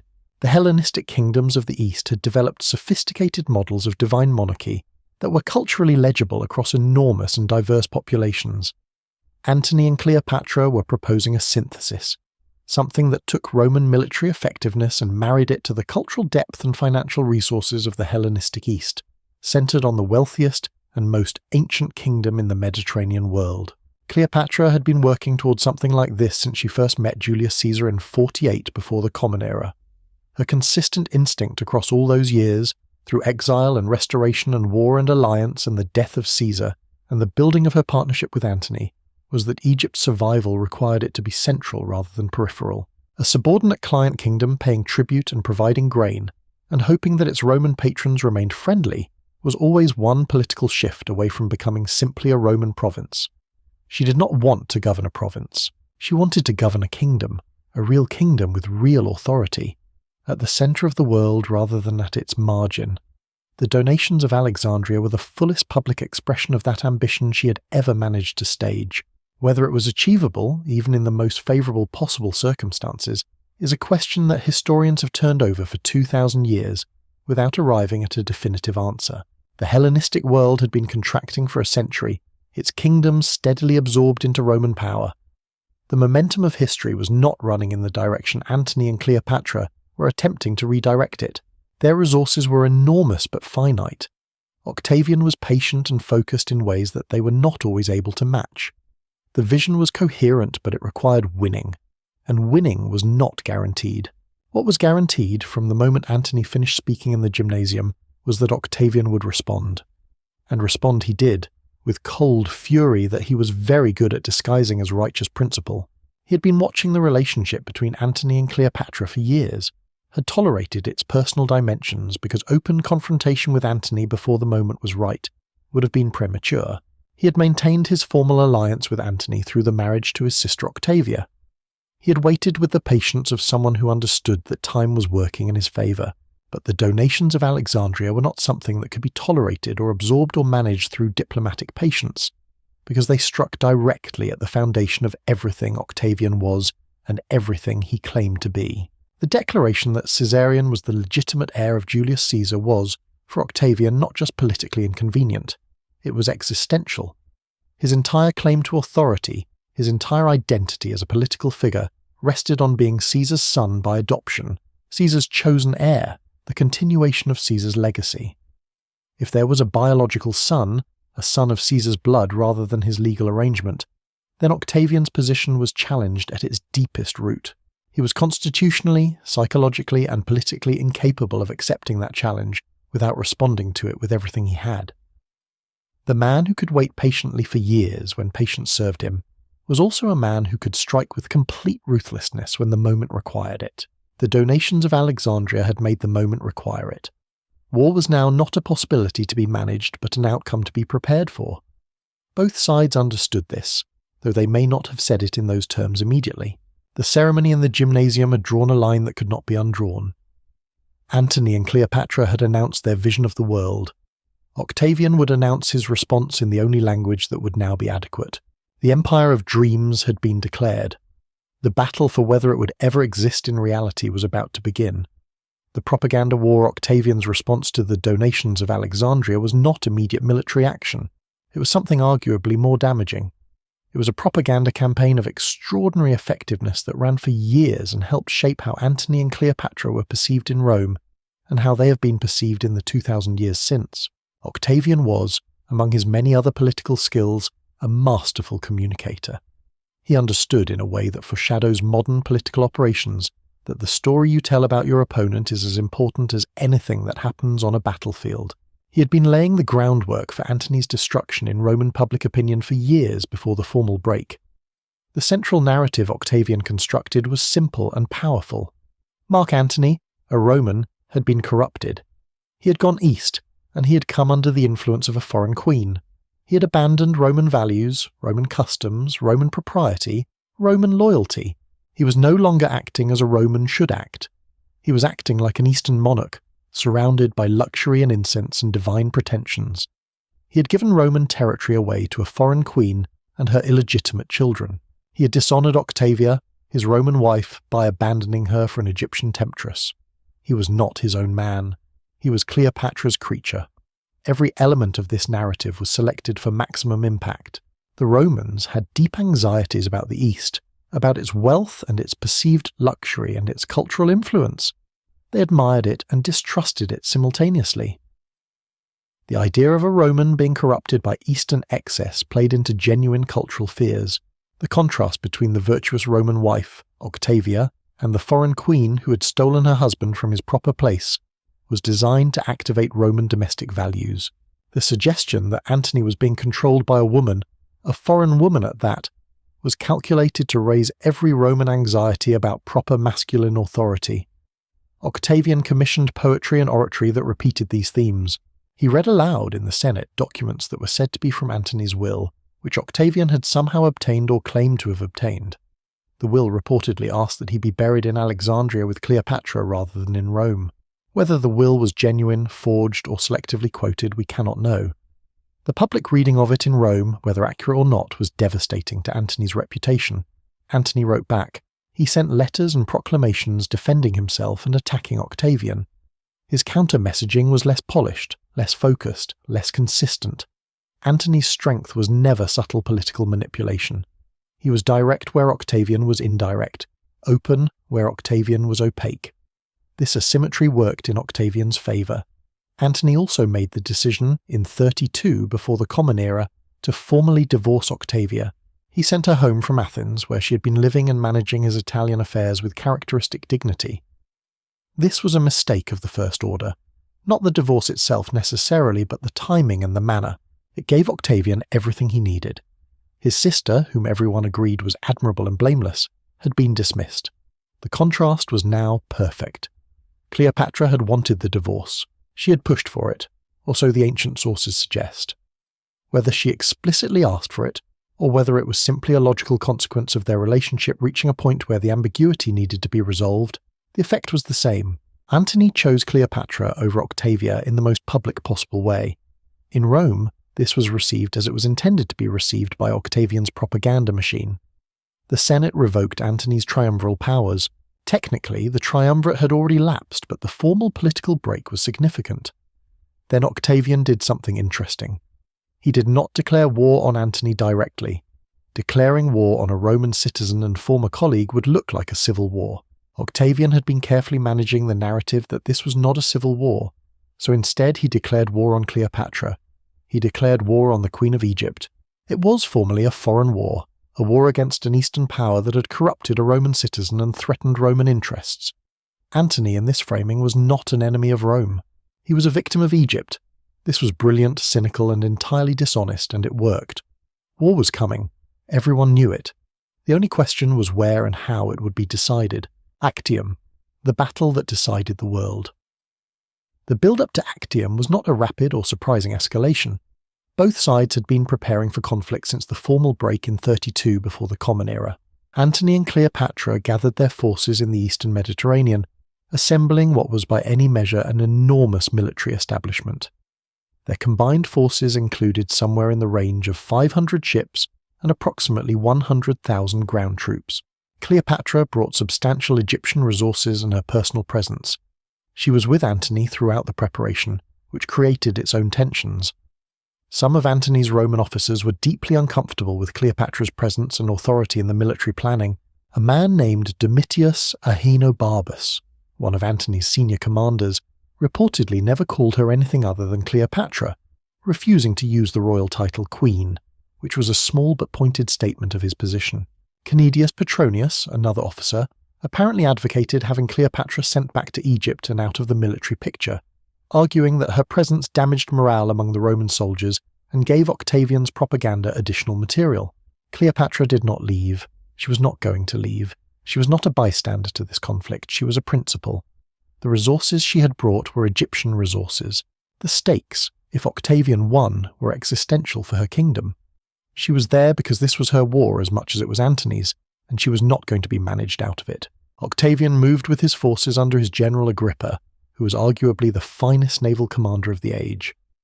Agrippa captured the town of Methone in the southwestern Peloponnese, cutting off Antony and Cleopatra's supply lines.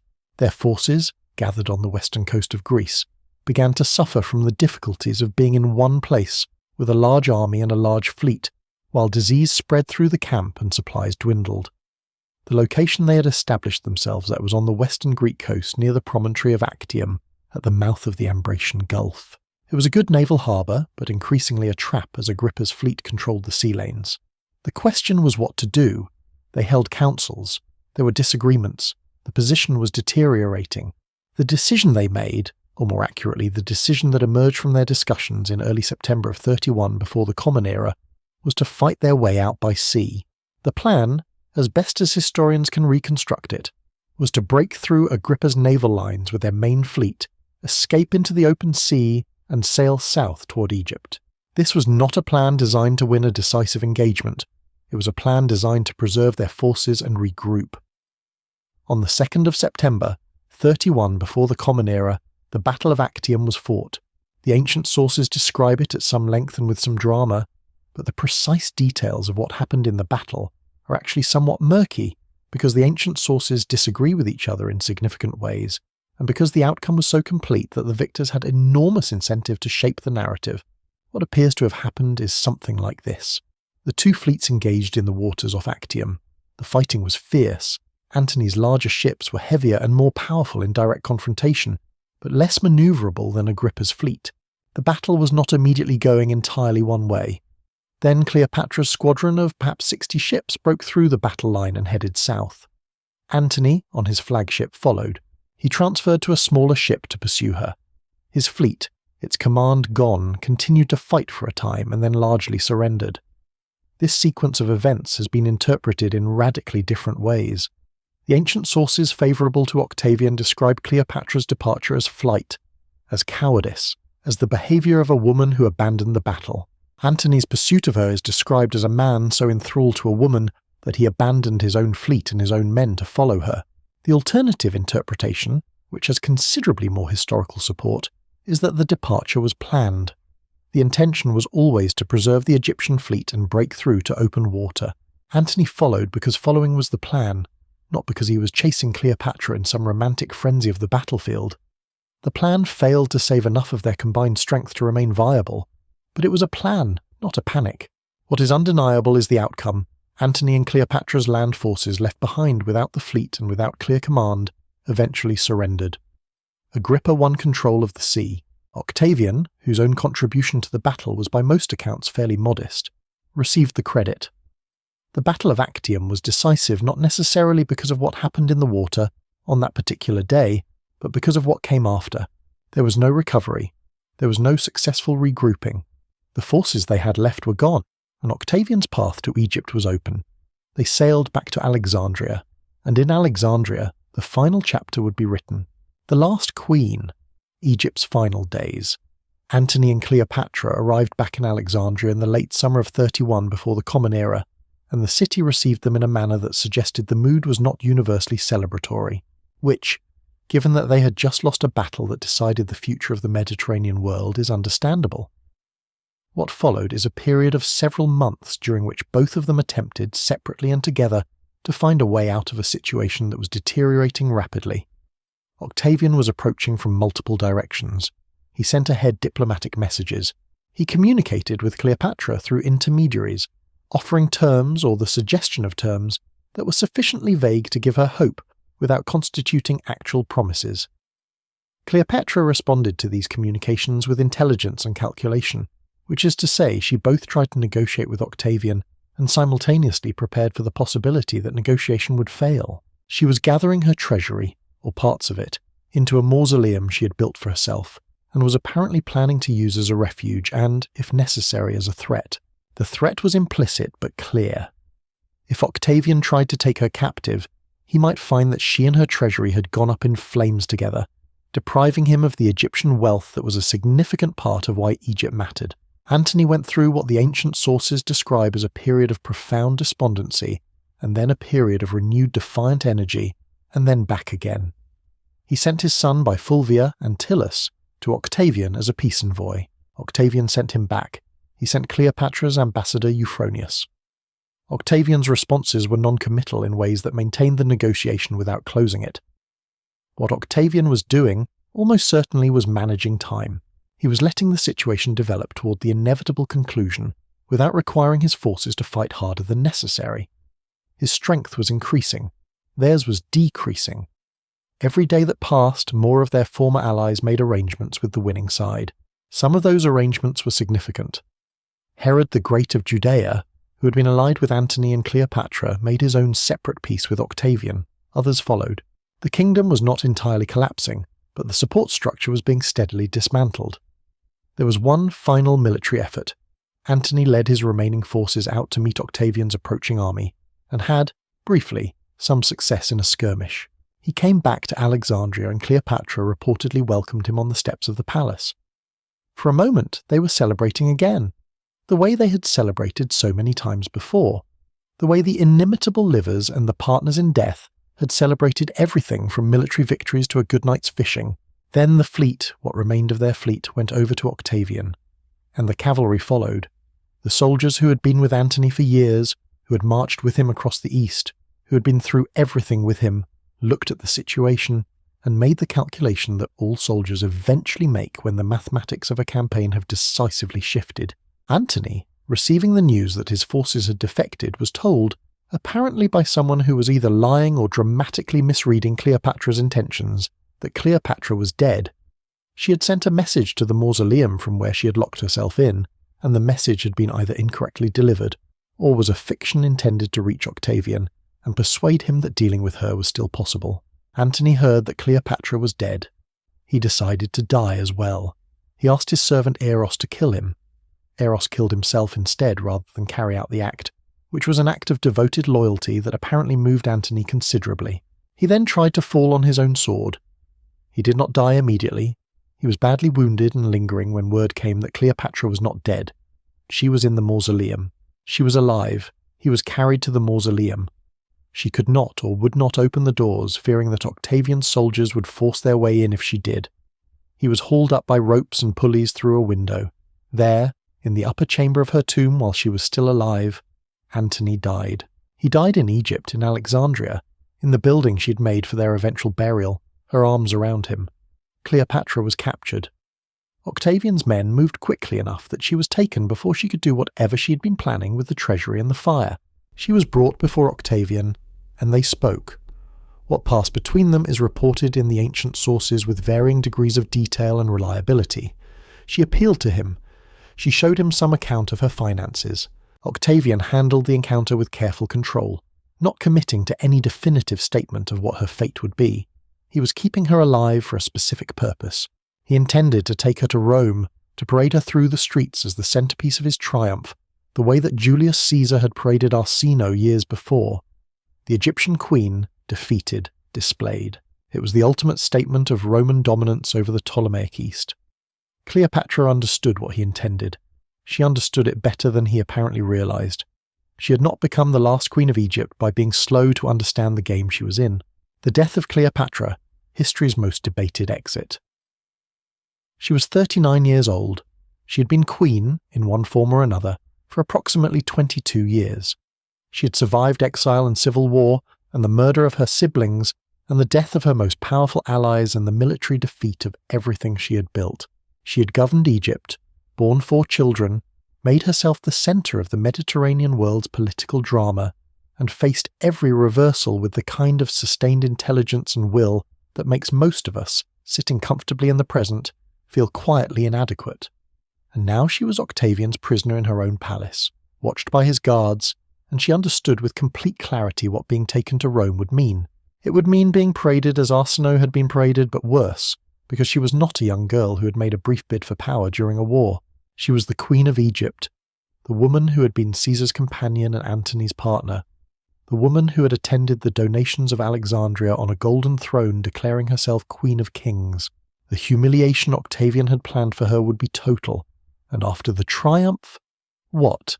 Life as a Roman prisoner, confinement, dependence, the slow erosion of everything that she had been. She chose not to accept that.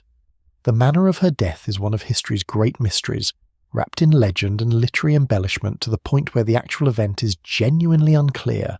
The story that has come down through history, the story that Shakespeare immortalized, the story that has been depicted in painting and film and literature countless times, is the story of the ASEB, The asp, or Egyptian cobra, was an ancient Egyptian symbol of royalty. Its image appeared in the royal headdress as the uraeus, the rearing cobra that protected the pharaoh. Death by an asp's bite was, in the symbolic language of Egyptian kingship, not an ordinary death. It was a death infused with royal and divine meaning. The cobra of the goddess was, in this framework, not killing the queen. It was the instrument of a pharaoh's apotheosis, her transition from living ruler to divine being. The version Plutarch gives is this. She was found dead in her chamber with her two handmaidens. One maid, Eros, was dead at her feet. The other, Charmian, was dying, and when a soldier demanded to know if this was well done, she answered, "Exceedingly well, and as became the descendant of so many kings." And then she too died. There was a small mark on her arm, which could have been made by a bite. There was reportedly a basket of figs brought to her that afternoon through which serpents might have been hidden.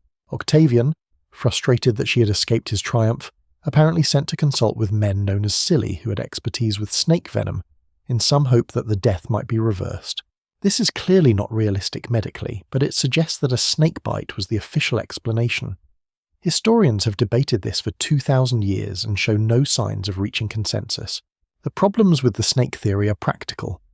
Egyptian cobras are large, not easily transportable in a fruit basket, not reliably deadly in a single bite on a human adult, and not typically inclined to attack multiple people in sequence. Some scholars have suggested she used a poisoned hairpin, or a poison applied to a comb, or that she had concealed poison on her person. The ancient world had considerable pharmacological knowledge, and Cleopatra, who had genuine interest in toxicology, was among the better informed people of her era on the subject of poisons. What we know with certainty is that she died on approximately the 12th of August, 30 before the Common Era. She had been Octavian's prisoner for approximately 10 days to 2 weeks. She died before he could return her to Rome. Whether she died by snake bite, by poison, or by some combination, she died by her own decision and on her own terms, insofar as anything in her situation could be said to be on her own terms.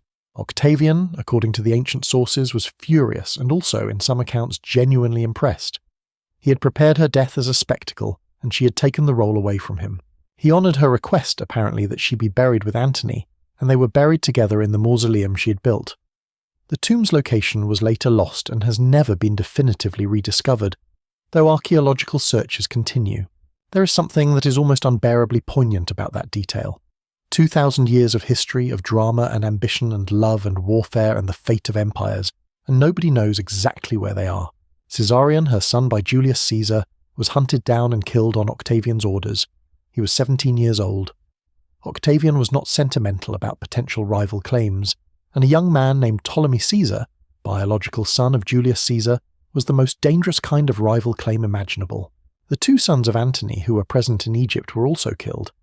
Alexander Helios and Ptolemy Philadelphus, the children she had raised, appear to have been taken to Rome along with their sister Cleopatra Selene. Cleopatra Selene was paraded in Octavian's triumph. The daughter displayed where the mother could not be, and later married to the king of Mauritania. Her story continued in Africa. Her brothers disappear from the record. The Ptolemaic dynasty, which had begun in 305 before the Common Era when Ptolemy I declared himself king, ended in 30 before the Common Era with the death of Cleopatra VII. 275 years, 17 Ptolemies and a handful of queens, a dynasty that had begun with the ambitions of one of Alexander's generals and ended with the ambitions of the general's last descendant, who had tried, to the very end, to make something different of the hand she had been dealt. Egypt became a Roman province. Octavian, who would take the title Augustus and become the first Roman emperor, governed it as his personal possession, not as a standard province but as something set apart, because Egypt's grain and Egypt's wealth were too important and too sensitive to be entrusted to a senator who might develop his own ambitions. Only men of equestrian rank, not senators, were permitted to govern Egypt. Roman senators were not even permitted to visit without imperial permission. The last great pharaoh was gone. The ancient line, stretching back not just through the Ptolemies but through the millennia of native Egyptian rulers, whose traditions she had claimed and honoured, had ended. The legacy, how one woman became a myth Octavian, returned to Rome and celebrated his triumph. He paraded through the streets with the spoils of Egypt and with Cleopatra Selene walking in chains in the place where her mother was supposed to have walked. He became Augustus. He became the first emperor. He remade Rome into something new, calling it a restored republic while ensuring that he personally held all effective power. He reigned until 14 of the Common Era and died of natural causes, which was a considerably better ending than most of his contemporaries managed. Egypt was absorbed, it was transformed, the temples continued to be built and used, the Egyptians continued their agricultural cycles, their religious practices, their daily lives.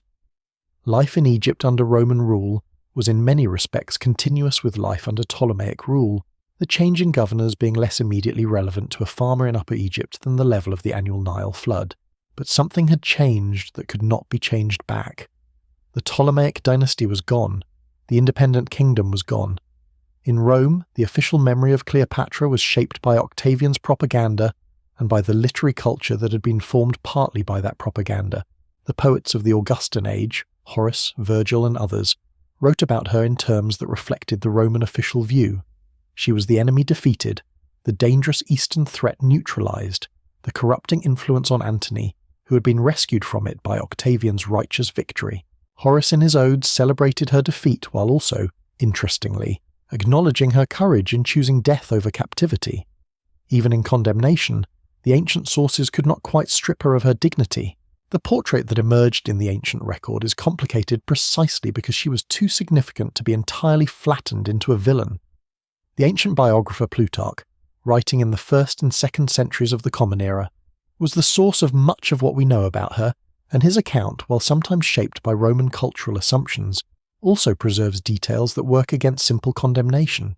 The woman who speaks 9 languages, who was fascinating company, who charmed not with beauty alone but with intelligence and humour and the quality of her presence, comes through even in a text written by someone operating within a tradition that was not always sympathetic to her. The Jewish historian Josephus, who had a different set of reasons for disliking her, specifically her territorial ambitions in regions his people cared about, described her as deeply avaricious and calculating. This too is a portrait that, however hostile in intention, acknowledges that she was formidably capable. The story passed through centuries. Medieval writers, working primarily from Roman sources, inherited the Augustan framing. She was a cautionary tale about the dangers of feminine power and Eastern luxury. She was the woman who had brought down a great Roman general. She was desire made political, which was exactly what Octavian's propaganda had said she was, and the propaganda had done its job so thoroughly that it survived the empire that created it. Then came the Renaissance, and the transformation began. Shakespeare in 1606 or thereabouts wrote Antony and Cleopatra, one of his greatest plays, and in doing so created a Cleopatra who was simultaneously everything the Roman sources said she was, and infinitely more than that. His Cleopatra is contradictory, infuriating, magnificent, funny, devastating, and so vividly alive that she has dominated the imagination of the English-speaking world ever since. She has infinite variety, says Enobarbus in the play, and it is the most accurate thing anyone has ever said about her. The 19th century loved her. The Romantics and the Victorians were drawn to her story, the way they were drawn to all great lost causes and passionate doomed lovers. She became the subject of paintings, poems, operas, and theatrical productions. She was reimagined in ways that reflected the assumptions and anxieties of each era that engaged with her. The Victorian Cleopatra was often a figure of dangerous sensuality warning against the power of uncontrolled feminine desire, which tells you more about Victorian anxieties than it does about Cleopatra. The 20th century gave her Hollywood, and Hollywood gave her its full and somewhat extravagant attention. The 1963 film with Elizabeth Taylor is perhaps the most famous, a production so expensive it nearly bankrupted a studio and so visually spectacular that its images have become part of how many people imagine Cleopatra even today. Taylor's performance, and the film's conception of the character, was more emotionally grounded than the mere spectacle suggests. But the film also reflected its own era's assumptions about beauty and femininity, and power, in ways that are sometimes more about 1963 than about 30 before the Common Era. The scholarship of the late 20th and 21st centuries has returned to Cleopatra with different questions. Historians like Stacy Schiff, who wrote a celebrated biography in 2010, have attempted to strip away the layers of mythologizing and reconstruct who she actually was, as far as the evidence allows. What emerges is someone considerably more interesting than either the femme fatale of Roman propaganda or the romantic heroine of later tradition. A political genius, an extraordinarily educated ruler, a woman who governed a complex kingdom effectively, who understood power in ways that her contemporaries respected and feared, and who made decisions under impossible circumstances with clarity and determination. The questions she faced were genuine and profound. How do you maintain the independence of a small kingdom against the pressure of a dominant empire?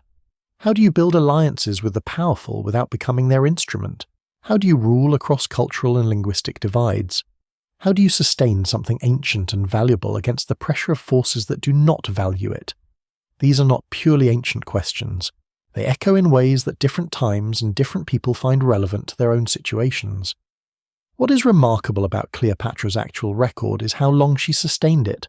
She governed Egypt effectively for approximately 21 years, from 51 before the Common Era to 30 before the Common Era. Those were not easy years.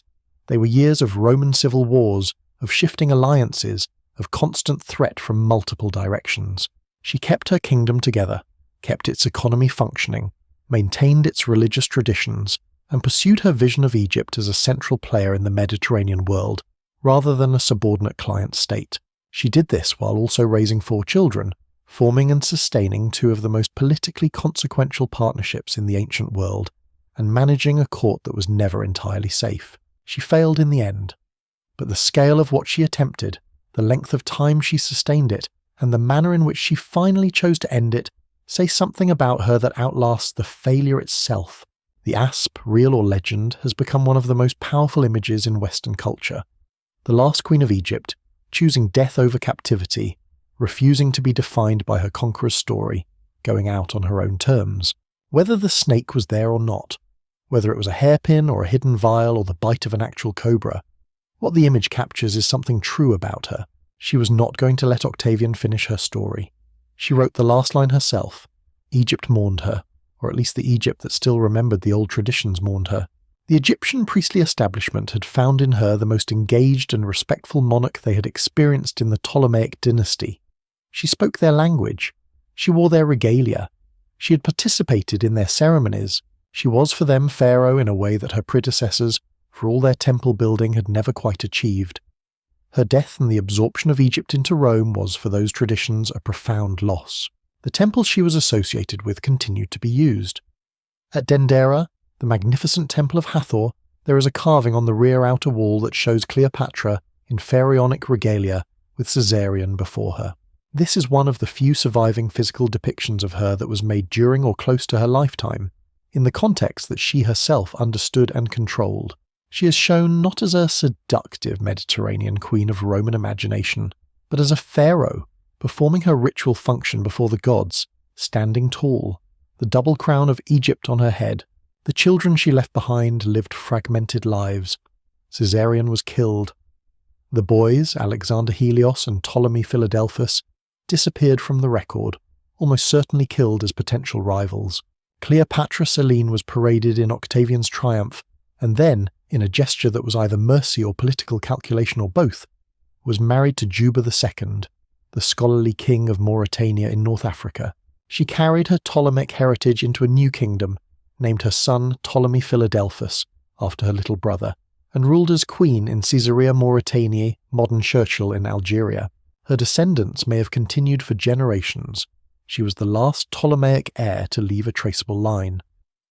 The Library of Alexandria outlasted Cleopatra by several centuries, though its history in those centuries was one of decline and repeated damage, rather than the sustained magnificence of its early life. The institution associated with it, the Museion, continued. Scholars continued to work in Alexandria, which remained a great intellectual centre well into late antiquity. The great library itself was damaged in various conflicts over the centuries, its final fate the subject of debate, its exact end not clearly recorded. It did not end in a single dramatic burning. It diminished. The world moved on, and the great project of gathering all human knowledge in one place gave way to the scattered realities of a changing world. Alexandria itself continued to be one of the most important cities in the Roman world and later the Byzantine world.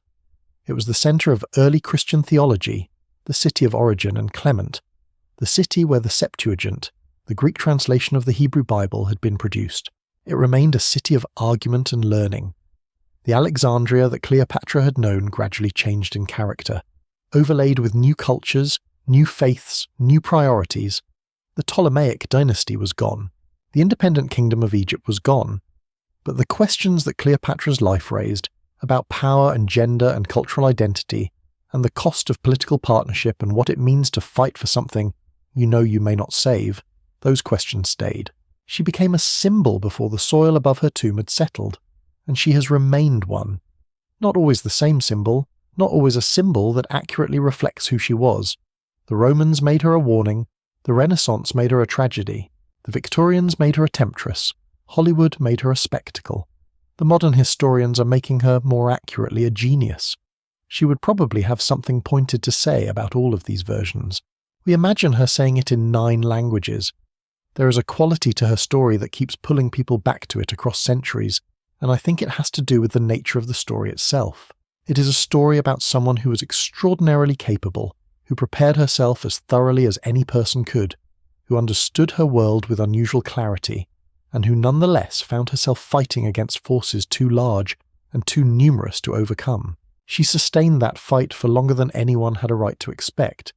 She made choices that were genuinely difficult, not choices between good and bad options, but choices between bad and worse, and she made them without paralysis, without abandoning her core understanding of what she was doing and why.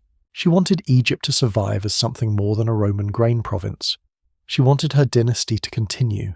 She wanted her children to inherit something. She wanted to be a ruler of genuine consequence in the world, not a subordinate figure at the margins of someone else's power. None of that happened in the end. Rome absorbed Egypt. Her dynasty ended. Her children were killed or dispersed. Her vision of a Hellenistic Eastern power balanced against Roman dominance was extinguished at Actium, and yet here we are, 2050 some years later, still telling her story. Not the story of the men who defeated her, not the story of Octavian's triumph, though Octavian built an empire that lasted centuries, not even primarily the story of Caesar or Antony, though they are central to the narrative. Her story. Cleopatra's story. The last queen of Egypt, who was also a philosopher and a linguist and a politician, and a mother and a goddess, and a woman who chose the manner of her own ending rather than let someone else choose it for her. The pyramid builders of Old Kingdom Egypt would not have recognized the Ptolemaic court she ruled. The New Kingdom pharaohs would not have recognized the Hellenistic monarchy she embodied. The ancient traditions she claimed and honored were already enormously old when she claimed them. But there is a thread that connects them, a thread of continuity that runs through 3,000 years of Egyptian history and ends, at last, in 30 before the Common Era in a sealed chamber in Alexandria. She was the last of the pharaohs. She knew it or suspected it. And she went out the way she had lived, refusing the role that others had written for her, writing her own. There is something in that worth staying with. In the quiet of a late night, as the sounds of the day recede and the story settles into something that feels older than history. The Nile still floods, or did until the Aswan Dam changed that particular ancient pattern. The pyramids still stand in the desert she ruled. The temples at Dendera and Edfu still carry inscriptions in the language she learned when no ruler before her had bothered. The stars she studied with Alexandrian astronomers still move in the patterns they charted. And somewhere beneath the soil of Alexandria, in a tomb that has never been found, the last queen of Egypt rests alongside the Roman general who loved her, in the city that was built from grain scattered on a sandy shore, in the country she fought to the end to keep. The lights of that ancient city have long since changed. The ships that once moved in and out of its double harbour now navigate different waters. The library is gone, scattered to the centuries. The Mauseion is a memory. The Ptolemaic dynasty is a footnote, except that it is not a footnote at all. It is the story that everything else grew from. She spoke 9 languages. She governed for 21 years. She was the daughter of a dynasty and the mother of children who deserved better than what history gave them. She was the last of something very old, and she knew it, and she did not flinch. Rest now, if you're still listening. Let the story settle into the background of wherever you are tonight, into the room around you, into the quiet that follows a long journey. The world that Cleopatra knew is gone, but the human things in it, the ambition and the love and the grief and the refusal to be diminished, those things are not gone at all. They are exactly as present as they ever were. Good night.